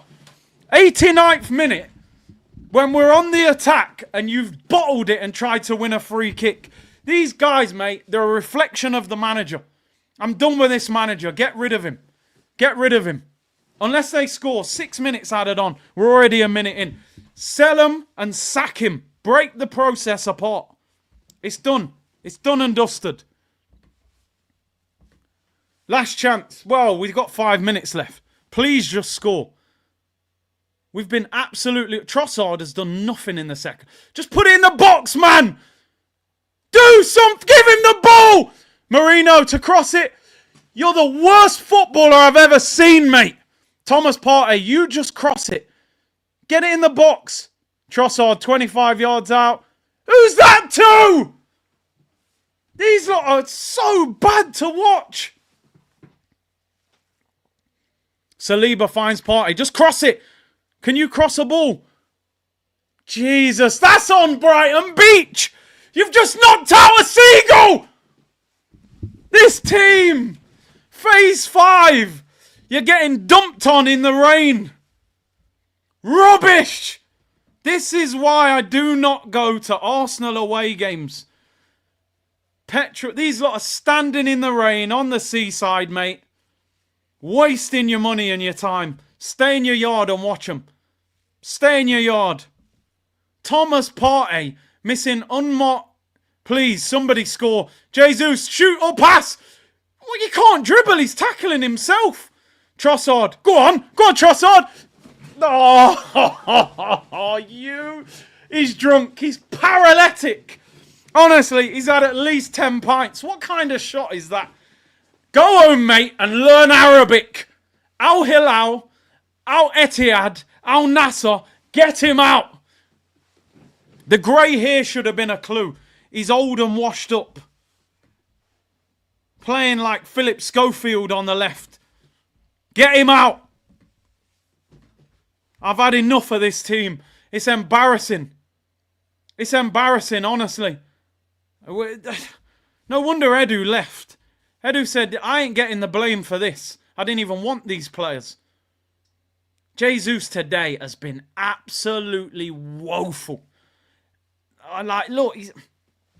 Oh, Partey, honestly, mate. Who are you passing the ball to? You played in La Liga. SV said, my Stockholm Syndrome's gone. Get rid of this guy. Paul said, Arteta only buys players with good hair follicles. Marino, have you ever run? What, this guy? That is the slowest player I've ever seen in my life. I don't think he can run. The R1 button's broke on his pad. He can't run. Man's gone mad. My head's gone, bro. Eros, I'll see you in Saudi. Yeah, get him out. 2 minutes to save our season. Look at that from Partey. That's a foul. Luckily at Set Piece FC. We're horrible. We're absolutely horrible. The only process that I trust is Arteta being fired, says Phil. Melbourne's a new member. Danny Boy, phase Arteta and Kroenke out. Nathan said, sorry, I've had enough. I want a new manager. Arteta's got to go. Ken said, Big C, I'm starting to wonder if the Premier League is a farmer league. How on earth we're second in this league playing like this? My eyes are bleeding. If we score a late winner now. Highly want a criminal. Big Chat and Big C. Never take it personal. Free kick to Arsenal. 90 seconds to go, people. Does Set Piece FC rescue us? Declan Rice. The cavalry are at the back post. If we score this, the whole mood changes. But we've been awful in this second half. Rice. It's a great ball. Put it over. It's another sitter. Calafiori, a.k.a. Central C. All right.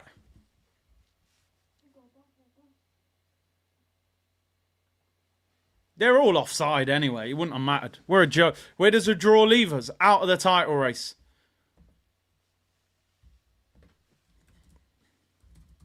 This is bad.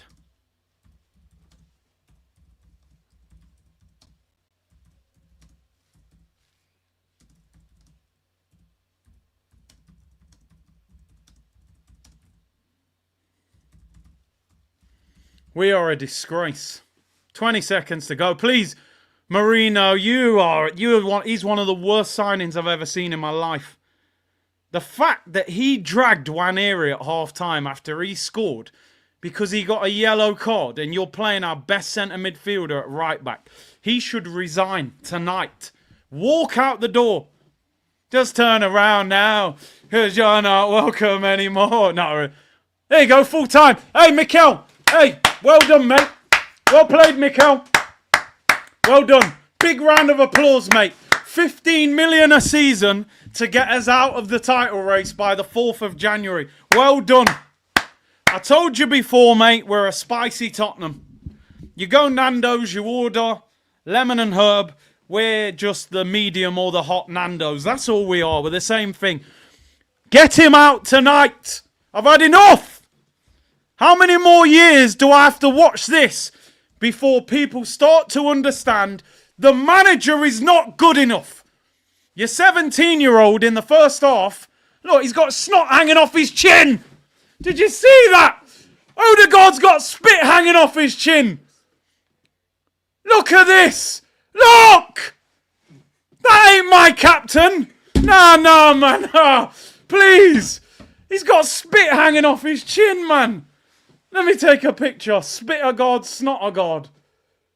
Look at... Oh, no, I don't even want to take a picture. It's disgusting. They caught him in 4K with spit hanging off his chin, man. Look, Sench. Band for band. Headbands, that's it. They haven't won in 5 games. We've gone there and got dumped on by these seagulls. They've literally dumped on our heads. We've been a soft football club for 20 years.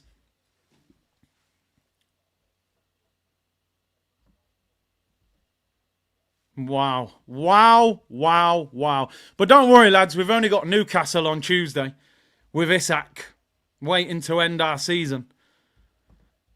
Snake Eyes, I've said it before and I'm saying it again. Arteta is a reflection of the players. We will win nothing with this fool. The Cronkies have given Arteta enough money. Give Brighton 750 million, their attack will be elite. Well, they paid like 30 million for Pedro. I think they paid like 7 million for Matoma. I don't know how much they paid for Adingra, but they've got a better front three than us at the moment. I'm genuinely embarrassed for this football club tonight. At least we're friends with Brighton. Arsenal therapy is when? Jeez, it might be tonight. Absolutely disgraceful. I can honestly say today, people, the football club should be ashamed of itself from top to bottom. I'm not even shouting. It's not ranting and raving. The football club should be ashamed of itself from top to bottom.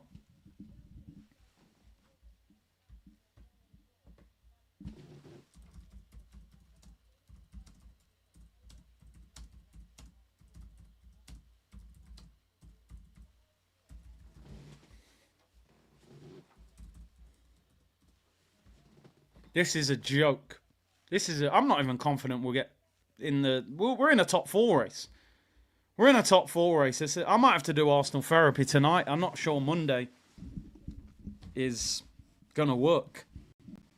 Not sure Monday quite works, to be honest. Oh, my days. I think we've now got to say the summer transfer window is maybe the worst in Arsenal history. I'm not even... I think the Peter Cech window was better. Because at least we signed Peter Cech, put him in goal, and he was better than the goalkeeper before him. We've signed 3 players that shouldn't be in our team. Calafiori actually played all right today. Marino... I had people arguing the other day. Marino this, Marino that. Marino is absolutely shocking.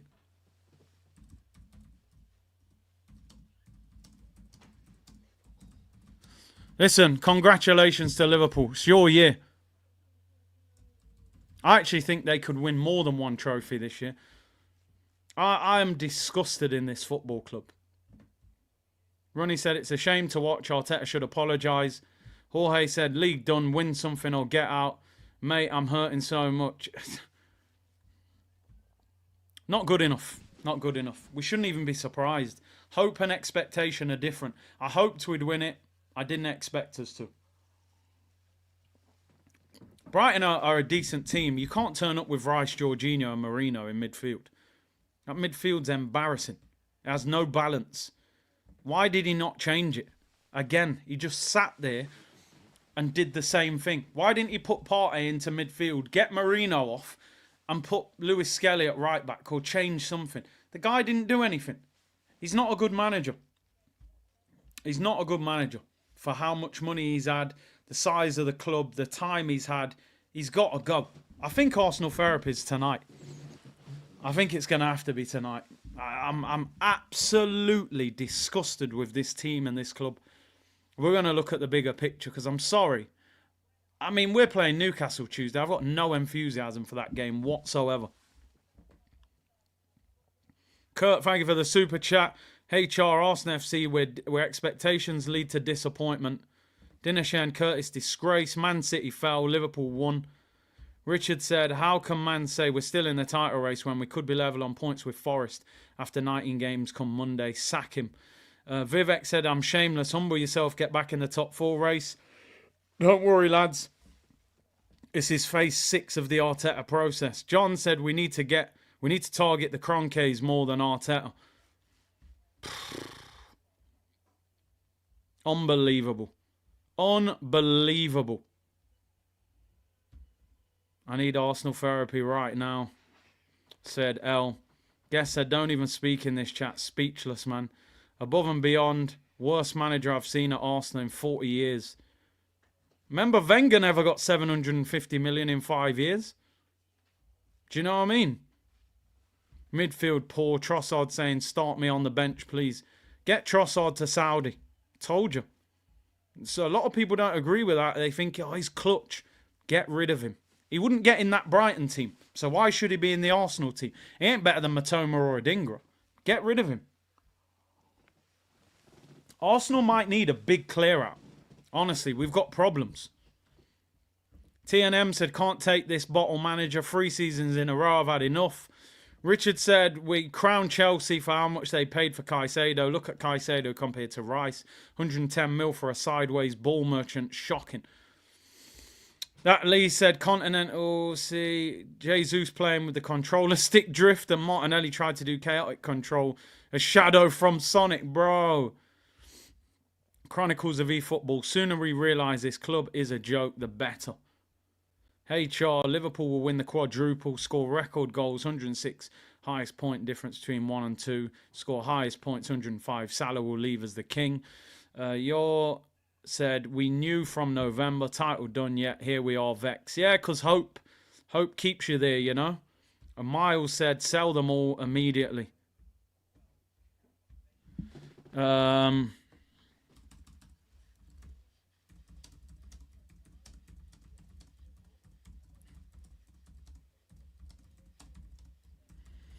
I'm not even going to tweet yet.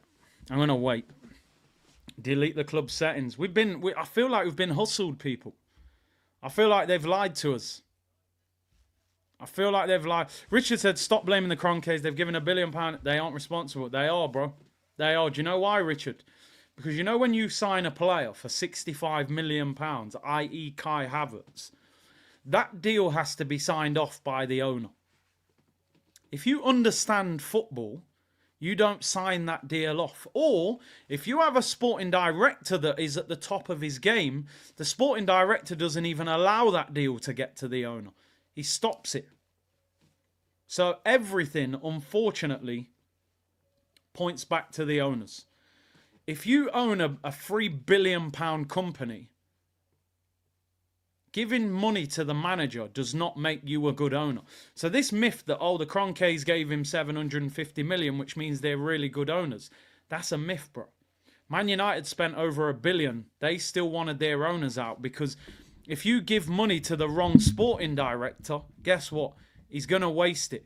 If the manager's got too much control of the money, he might waste it. This is way bigger than the manager. Bigger than the manager, I'm afraid. Way bigger. We've spent similar to Liverpool. And Liverpool have won every trophy in the last 7 years. Why? Because they had an elite manager and an elite sporting director. Simple as that.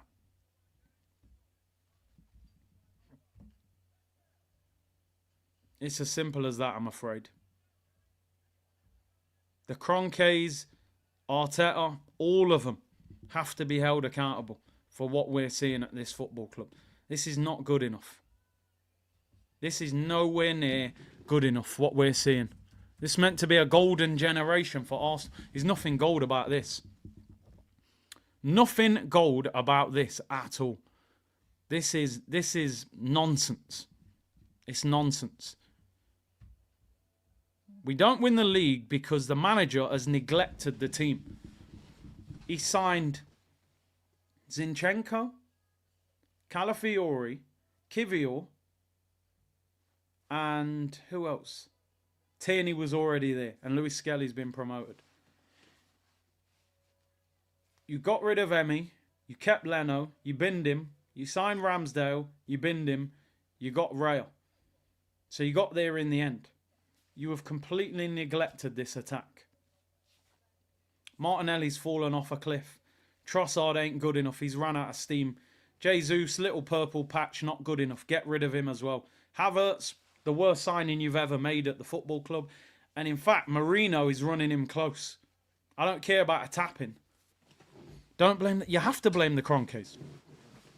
Who's giving him £15 million a season? Who's giving him power? You have to... Everything has to go back to the Cronkies. Arteta didn't hire himself and buy the players himself. He got the money. Arteta was never going to turn this job down. He was never going to turn the contract down. And he's never going to quit on £15 million a season. Our recruitment is poor. You've been in 2 title races This summer needed to be go and finish the job, and we didn't. We bought Raheem Sterling, who's hardly kicked a ball. Calafiori, who's was all right today, but he's not good enough. And we signed Marino, I think is dreadful. He was absolutely awful today. He's not built for the Premier League. He's way too slow. And don't put any faith in Man United tomorrow. They're getting slapped. They're getting slapped tomorrow. Signing Havertz was blasphemy. Sack Arteta now. And Richard, I get your point. He said don't blame the Cronkies. I get it. You want to throw the responsibility on the manager. And of course, I'm not going to let the manager get away with this. But the bigger picture, you got to go for the top dog. You know what I mean? And then, if you deal with them, then Arteta falls away with them anyway. Domino effect. The problem I've got, if Arteta left Arsenal, I don't trust the Cronkies to replace him properly. They don't want an owner that's got a big personality and a big ego that's going to demand things off them. They're going to get a similar profile. Come to the club, be quiet, don't put too much pressure on us, and we'll pay you a good wage. So the names I name, I don't expect them to go for anyone like that anyway. Snake Eye said it's not the Cronkies. Arteta has had more money than Wenger. Let that sink in. 800 million, I will say it again. Arteta has too much power. Who's giving him the power? Who's giving him the power? I get what everyone's saying. Arteta, of course. Come on, man. You know my opinion on Arteta. So many stinkers. Get this manager out, says Thermal. I agree. He's got to go now, man. Fredo said the game's gone, buying trash players to play them out of position. Make it make sense, bro. Make it make sense. If I was Isak or Gyökeres, I wouldn't even want to come to Arsenal. I wouldn't want to play for a team that attacks like that. You know? King Bucks, I need a one-way ticket to wherever Fitz has gone. He made a great decision. Take a long break from this team. Take a long break. Now Slot has done something in 1 year Arteta couldn't do in 6. I hate the way the club is ran and the way it's been going for years after years. Arteta out and Kroenke out. Signing off. Big up War Eagle. He's come back with it's actually crazy how obvious it is. He took off our goal scorer but kept our two turners in. Then Brighton dominate and score. We could have taken Marino and Jorginho off and easily won 4-0. He bottled it. Let's be honest, people. He bottled it. Oh, Nwaneri's on a yellow, so I'll take him off. No. He plays right wing. He scored. Did our right wing do anything in the second half with Martinelli? No. Arteta's had a stinker. John Z, who hired Arteta and Edu? The Cronkies? Exactly.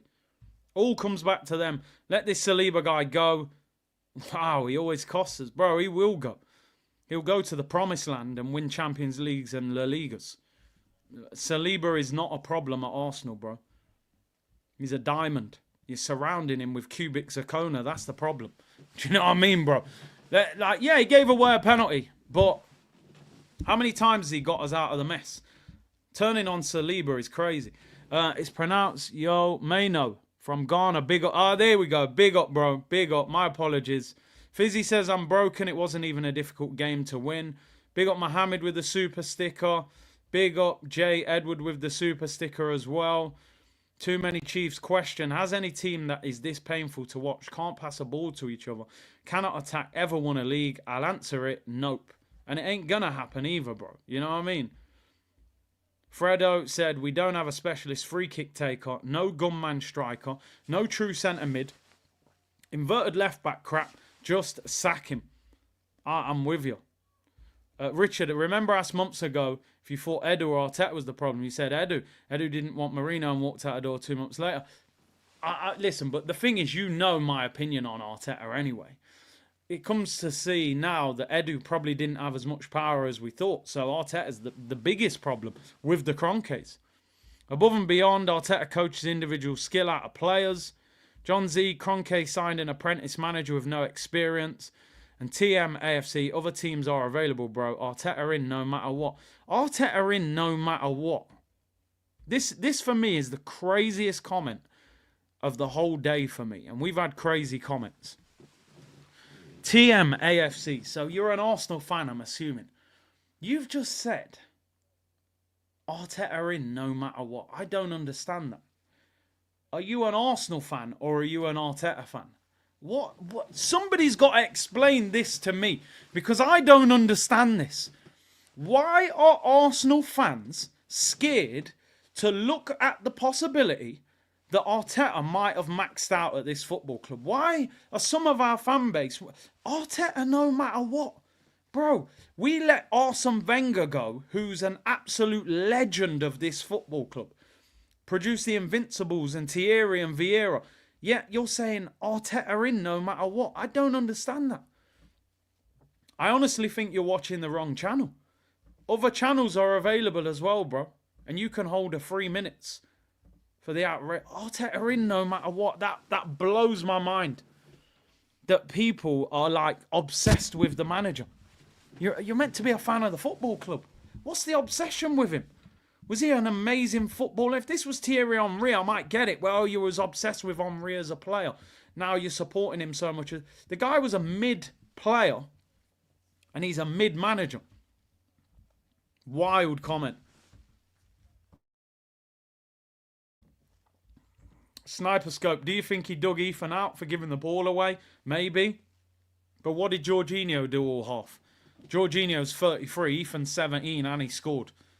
So, yeah, maybe he did dig him out and take him off. Did it work? J. Edward, we need a cam left winger, right winger, too many defensive-minded, and a striker. We need two wingers, one to challenge Saka, a left winger to start. We need a cam that can play with Odegaard or replace him if he's not available. And we need a striker. And we probably need maybe even another defender. Because the cover ain't great. We're going to get rid of about 3 left-backs. El said that was Robbie's burner account. And Richard, the pen gives the big accounts an excuse. Yeah, they can run with it. Not for me. Look at ourselves first. We played awful second half. Richard, just refunded my Now TV subscription. I'm out. Bro, the only reason... let me not even say too much. Sire said Arteta's in denial. Midfield dysfunctional without Thomas Partey. 100%. Our midfield was awful today. And Latte, guys, Cronkays are not here to win trophies. They don't even know who Kai is at Chelsea. They have no clue about football, just money. I'm absolutely, honestly, well and truly disgusted with this football club today. From top to bottom. From top to bottom, this football club has disgraced itself today. I'm like genuine. I don't say this often. I can be angry and shout and have a meltdown. Today, I am well and truly disgusted with this football club. All of them. All of them. Absolutely all of them. It feels like they're a broken team today. I think they're a broken team. I think they're looking in the mirror going, I don't even know how to fix this. Saka and Odegaard was the saviour. Them two will get you out of a mess. They don't look like they know how to win a game. We never looked like scoring after the first goal. Ethan scores in the first half, so you drag him. Yeah, he lost the ball a few times. He's a winger. He ran at the fullback. Yeah, he lost the ball. So what? How many times did Jorginho lose the ball? Your steps on Arteta, but you don't want to take him off at half-time, do you? You drag off a 17-year-old who scored in the first half. One of our most creative players. Yeah, he lost the ball. But he was running at fullbacks. Wingers lose the ball when they run at fullbacks. Abdullah, let him effing leave to Madrid. I think he's on about Saliba. Matthew said, get this fraud out. I can't even look at him without being upset. Only deluded fans rate this rubbish and love mediocrity. I'm so tired of this club. Miles said, how has Joao Pedro scored on us in both fixtures? A good player. It's a good player, that's why. I pray that Chelsea buy the right signings for Maresca, says Dinershan. Mate, Saliba will win the Champions League before Arsenal win it. I mean, let's just be real. Once he goes to Madrid, he'll know what success feels like. Arteta's had an absolute nightmare. This guy never learns. I'm sorry, he never learns. He made mistakes today and he got it wrong. He got it wrong. He could have changed it throughout the game. Why did Partey play at right back for the whole 90 minutes? Even if you felt like, I'm going to do it at the start because he's the most comfortable there, why not then look at it and go, we need a goal now. Our midfield's not functioning. Let me put my best midfielder back into midfield and put Lewis Skelly at right back, put Tierney at right back. Change it. No, I'll leave him there for the whole 90 minutes. When you hire an apprentice, this is what happens, people. This is what happens. Arteta's still doing his apprenticeship at this football club. He's learning on the job. Oh, I've overplayed Saka, now he's torn his hamstring. Oh, I'll have to learn from that. Oh, maybe I shouldn't have took Nwaneri off because of the yellow card, because he actually was quite lively and scored and gave us an opportunity. Oh, maybe I shouldn't have played Havertz up front and I should have bought a proper striker. This guy is learning on the job at the detriment of Arsenal Football Club. What people have to understand, and I've said this for a long time, when you change manager, you want the new manager to take over a club that's in a strong position. That's why Slot is being successful at Liverpool, because he walked into a good Liverpool that didn't need much doing to it. The longer this manager stays at the football club and doesn't win major trophies, by the time he eventually gets pushed out the door, you're going to hand it over falling down again and crumbling. And the next manager then has got loads of work to do. Hand it over to the new manager while we're in a decent position. While Saliba's here. While Rice is here. While Odegaard's here. While Saka's here. Because a new manager could come in and go, yo, all right, give me a striker, a left winger and a centre mid in the summer.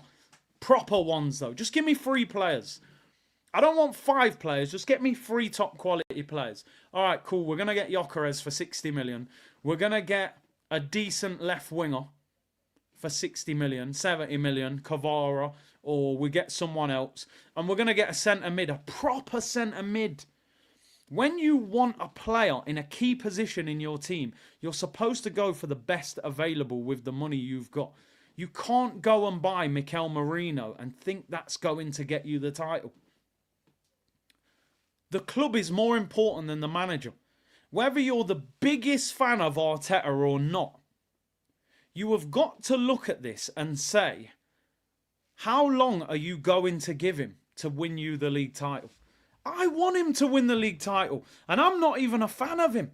Because guess what? If he wins the league title, our football club wins the league title. I don't care who the manager is.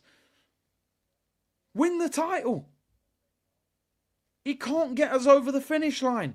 This is your 3rd chance. First year, we didn't expect it. You fell short with the Saliba injury.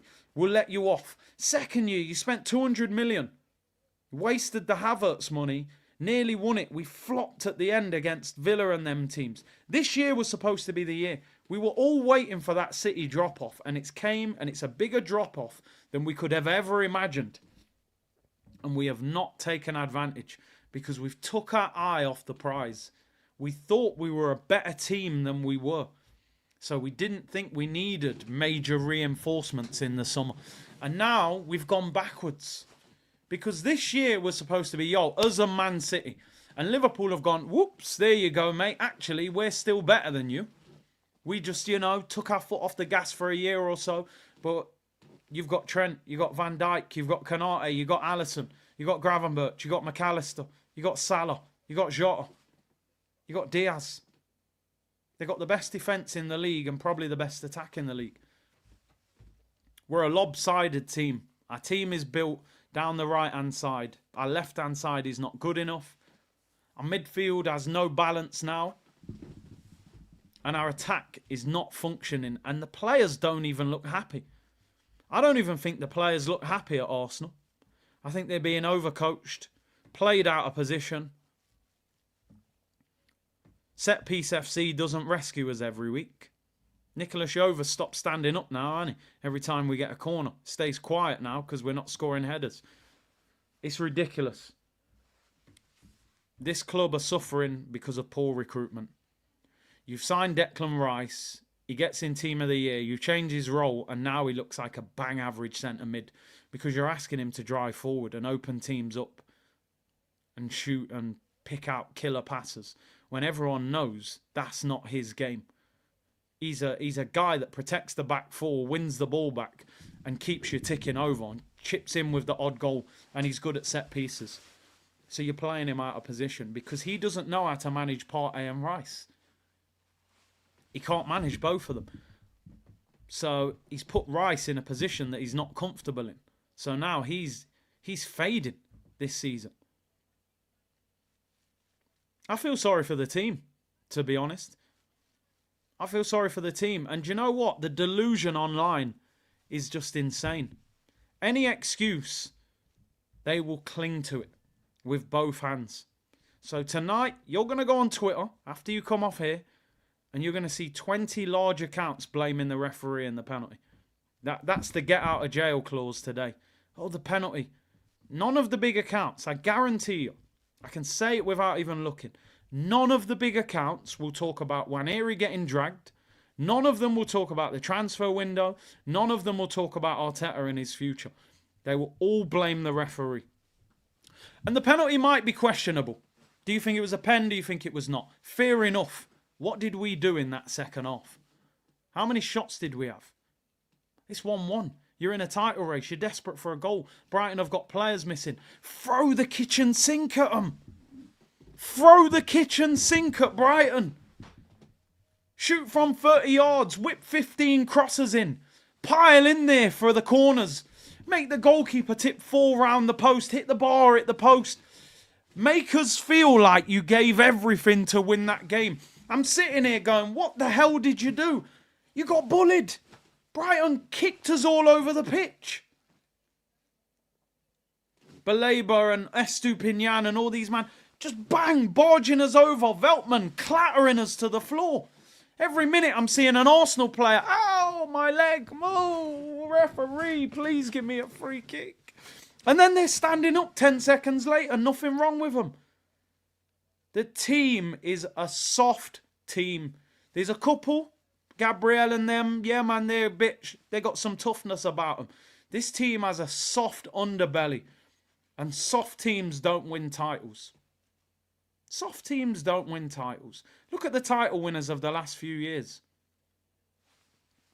Man City. You ain't going to get away with it with Pep. Pep will get rid of you even when you win titles. Liverpool under Klopp. You ain't getting away with it under Klopp. Chelsea under Conte. Even Leicester. Tough team to beat. Wes Morgan, Kante, Drinkwater, Vardy. Nastiness about them. We're too nice. We're too nice. We're the get-along gang. Come to the Emirates, have a nice day out, buy £20 food, overpriced food and drink, get some merch, go home. But you ain't going to see trophies. The team should be ashamed. The whole club should be ashamed of themselves. Absolutely ashamed. Why is it when we criticise Arteta, this fan base behaves like it's a crime? We do not owe him anything. 1 FA Cup in 5 years. The most arrogant manager with no achievements and the most excuses. Don't worry, man. I've got 2 grenades I'm about to launch on Twitter in a minute. Jerome, worst thing is, I think Mikel Arteta is okay with the draw. He probably is. He probably is. He'll talk about, players missing and blah, blah, blah. That Arteta in comment makes me want to do it. Madness, said Anthony. That's what we're up against. Brett said, this is what happens when you sit back and waste time when going 1-0 up in the first half. Weak mentality that comes from the coach. Yeah, no ambition to win that game.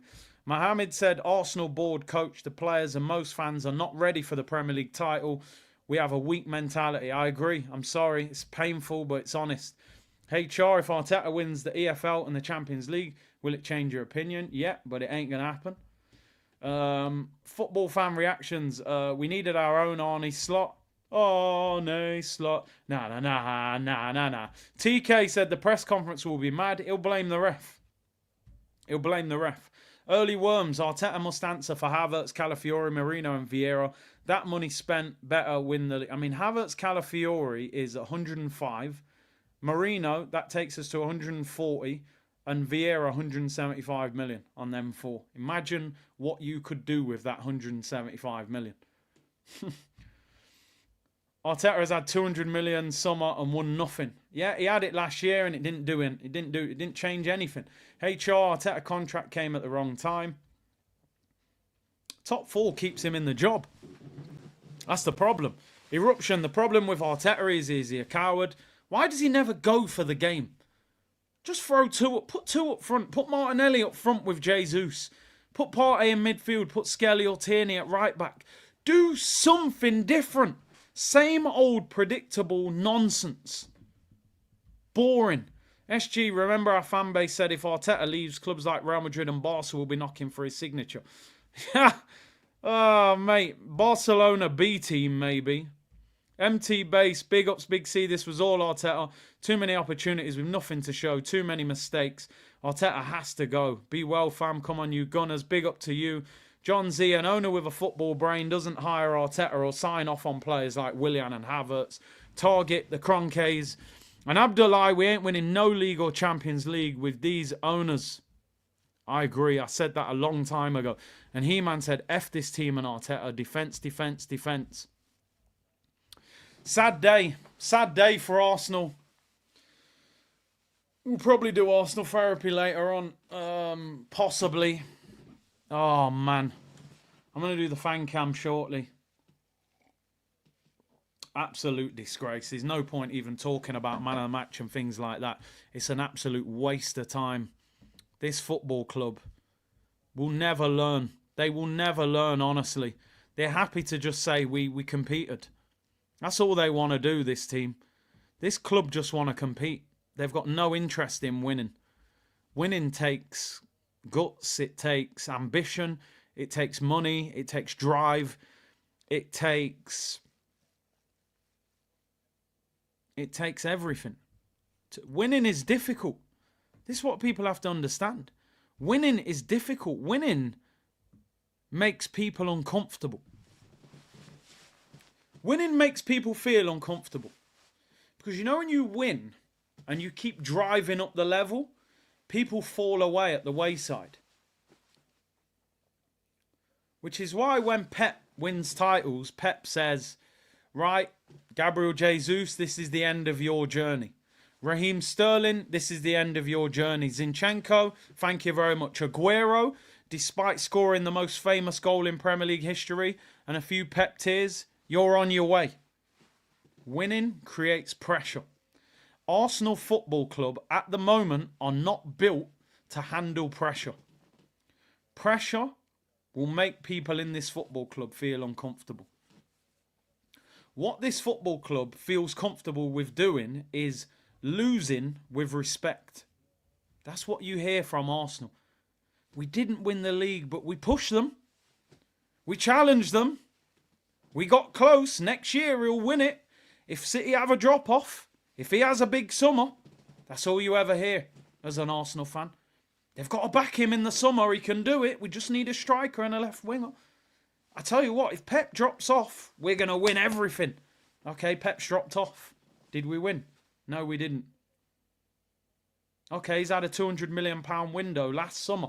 Did we win it? No, we didn't. So what are we waiting for? What's the next reason? They said if Pep falls off, we'll win it. He's fell off. Are we going to win it? No, we're not. They said he needed money. 200 million. Did we win it? No, we didn't. So what more does he need? Somebody who is a big fan of Arteta, tell me what more he needs. Does he need another 200 million? Does he need another year? What does he need? Tell me the answer. I think we need a new manager. I think we need a new ownership. This fan base, they're not going to come together and push the owners out. They're not about that life. They need free tickets. They need the shirt sending a week before it comes out. They need invites to the training ground. They need press conference invites. So they won't call the club out. But I'll call the club out. And I'll call some of these people out as well. These big accounts that are protecting themselves. That look like I'm a super fan because I defend everything the club does. So it looks like I'm more of a fan than you are. Because people, you know what people say to me on Twitter? They go, you should support someone else. Back the club. Back the club. I've backed this club for 20 years, mate. And seen us win a few FA Cups. And that's it. We haven't been to a final for 5 years. I've backed the club. I'm here every game. If I'm not here, I'm at the stadium. I'm buying the merch. I'm emotionally invested. I've backed this club. I ain't going to have some clown on Twitter say, I'll go support someone else. you're a super fan because you support everything the club does, and every time we lose, we'll blame the referee, or we'll blame an offside decision, or every time we sign a player, they refuse to call it out because you want to look like the biggest top super fan that the world's ever seen. It's like Superman at the top of the mountain. You know what I mean? That's what they're trying to be. Why? Ask yourself why. I always say this, people.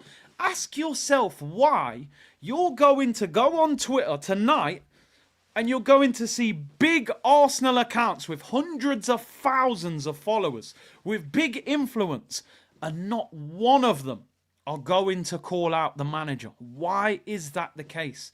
Not one of them are going to call out the owner. Why is that the case? Why? Because they're more interested in their own personal relationship with the club. They need corporate seats. They need the new home shirt a week before it comes out. They need the tour of the training ground. They need the press conference invite. Some of them are probably getting paid.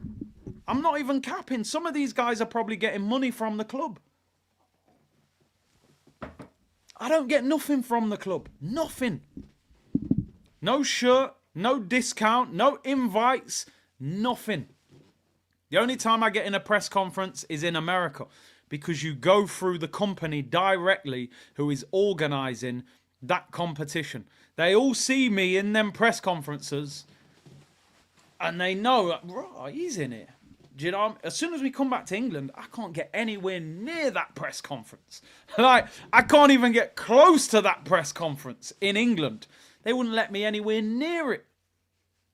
In America on tour, it's out of their hands, so I can get in. But they make out online like we're the bad guys for calling the club out. You have to call the club out. You ain't seen a title for 20 years. You've never seen a Champions League. We ain't won a trophy for 5 years. We ain't even been in a final for 5 years. They telling me this is a golden generation. Trust me, bro, that's what they're saying. Yo, why is that Curtis shooting it? They don't want me in there. I told you, people. I told you. If you want to set up a YouTube channel, and there's people who come in the member stream that when I've heard you speak, you could easily have a YouTube channel. I told you, make a YouTube account, make a YouTube channel, make a TikTok, follow all the other big accounts, and hype up everything the club does. And anytime we lose, blame the ref. You will have a massive social media following within 6 months. I guarantee it. That is the way to go. That is the way to get your numbers up. They all promote each other. That's how you get up there. I don't want to call the club out. I want the club to be successful. I want them to win titles. But it's same old, same old. This feels like just watching the same movie over and over again. I say it all the time. It's the Titanic. We're floating off. It's a beautiful day. Oh my God. And Jack meets the girl and, you know, everything's nice. Oh my God. Oh, this is amazing. And what's that? Iceberg? Iceberg? And today was part of the iceberg, people. It's funny, innit? We never lose the title by losing to Man City or losing to Liverpool or losing to, Chelsea. It's always these teams below the so-called Big Six. Bournemouth beat us. Everton draw with us. Brighton draw with us. Brighton have drawn twice with us. When I think about it, Brighton have ruined our season. Brighton, the Seagulls, they don't even have sand on the beach. It's pebbles. It's horrible. They've ruined our season, Brighton. 2 draws. Ruined us. 4 points they've took off us. And when you think about it, we're 5 points behind Liverpool. They got 2 games in hand. Brighton have mashed up our season. Thanks a lot. Thanks a lot. You never sold us Caicedo. You never sold us Basuma. And you've drew with us home and away. Ruined us. Everton, Brighton, Bournemouth, Fulham. Ending our title hopes. Like last season. when it was teams like Fulham again. This team will not learn, I'm afraid. It will not learn. Again, I don't even want to be screaming and shouting. It's a new year, start of the new year. You know, I'm not surprised by this because our team's not good enough. We're not good enough. We're not good enough to win the league. That's the biggest thing about it. We're not a good enough team to win the league, and we don't have a good manager to win the league. That's the reality of the situation. It's not about 11 players at full strength. It's about 15, 16 players when you've got players missing. I don't know why Partey played 90 minutes at right back. The biggest problem for me today is that the manager didn't even try and just throw everything at that to try and win it. We just went through the motions second half. It almost felt as if he was happy to just get a point and get out of it. It felt like he was happy to draw that game, which I don't understand. I'm sitting there going, bro, are you not desperate to win this? The title's on the line. He just left Jesus up front. He's dropping into midfield. He's hanging out on the right wing. Martinelli's just running into people, expecting to teleport through them. Trossard's non-existent. Nwaneri was our most lively player in the first half. I know he lost the ball quite a few times. At least he was direct. At least he was causing a threat. And he scored. He scored his second Premier League goal. But let's have a look. People saying Nwaneri was injured. Let's have a look. Nwaneri, was he injured? I mean, listen, fair. He's going to say that anyway. He probably was, to be fair. But injured, nothing going right our way. Yeah, apparently he had a muscular injury. Arteta to the BBC, really bad news. I think we've lost him. We had to take him off at half-time with muscular issues. Dun, dun, dun, dun, dun, dun. Another one bites the dust.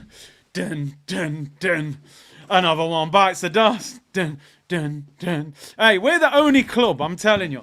17-year-old, never been injured. 1 week in the Arsenal first team. Training on the car park. Mash up. Let me hear what this guy's got to say. I'm fuming. Has he used the injury to get himself out of it, or is he genuinely injured?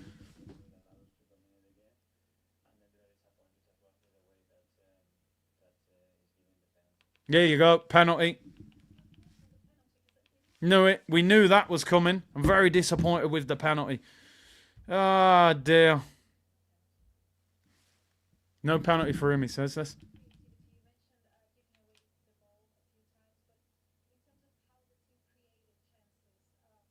Get him out. I've had enough of him. I want him out. The bloody rubbish, mate. I would have beat Brighton. He's a liar, mate. Nwaneri's not injured. Fab tweet. I'm trying to hear what this guy's saying. Let's see what Fab's saying as well.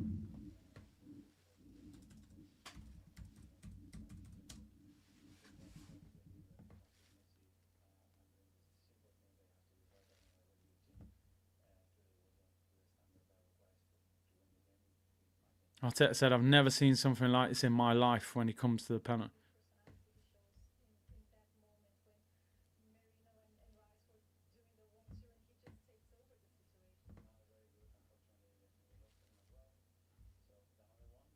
Who did he just say is injured as well? Who else did he say got injured?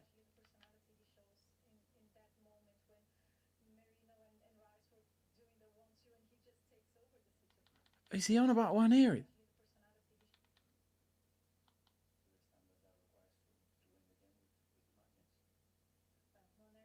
Oh, Nwaneri. She's on about Nwaneri. I don't even want to listen to it. I'm muting it.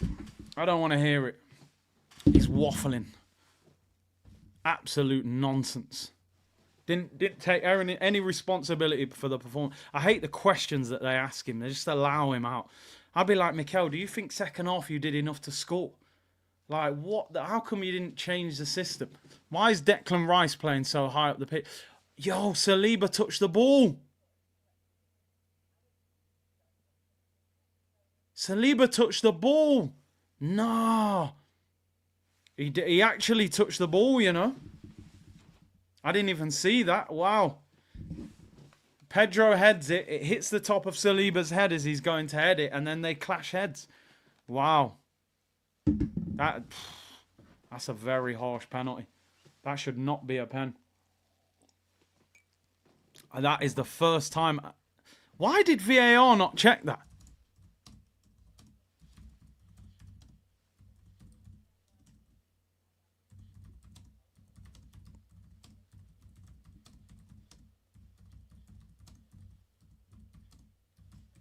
No, it's a shocker. I take it back. It's a shocking decision.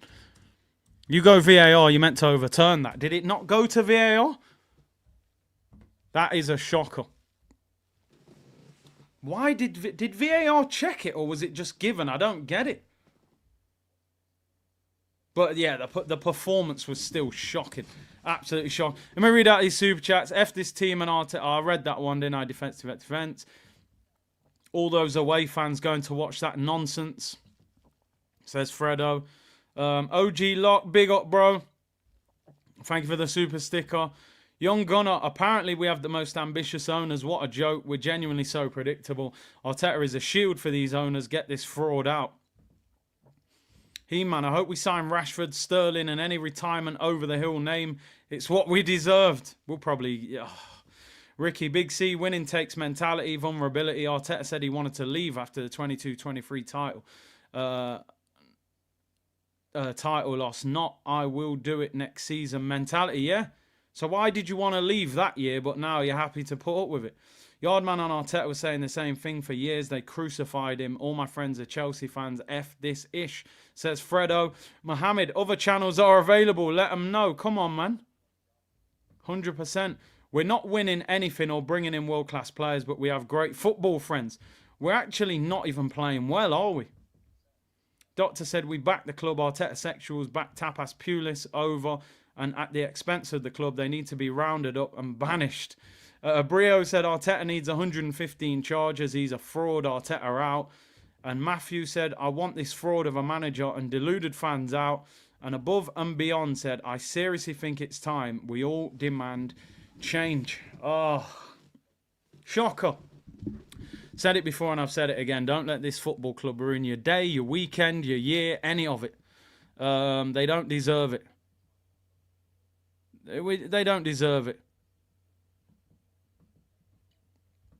I'm going to get some dinner and then I'll decide, do we do Arsenal therapy tonight or tomorrow, or do we wait till Monday? But I might do it later on, I've got to be honest. People, do me a favour, hit the like button. Not a lot to like in that game. 1-1, we're at nearly 3,000 likes. Don't forget we're sponsored by Proton VPN, link in the description. Big up to them for supporting the channel. Another disappointing day. Every time we look like we're getting somewhere, we get a stupid result. And our next 4 games are Newcastle, Man United, Tottenham and Villa. I do not trust this team to get through those 4 games. I just don't trust them. I do not. But listen, keep your notification bell on in case I'm back later. I probably will. I feel like we need to just do it tonight, don't we, and get it over with. Big up to everyone for tuning in. Appreciate your support. Hit the like button and subscribe. Brighton 1, Arsenal 1. The Seagulls, they've bit us again, people. They ain't even got sand on their beach. Bless.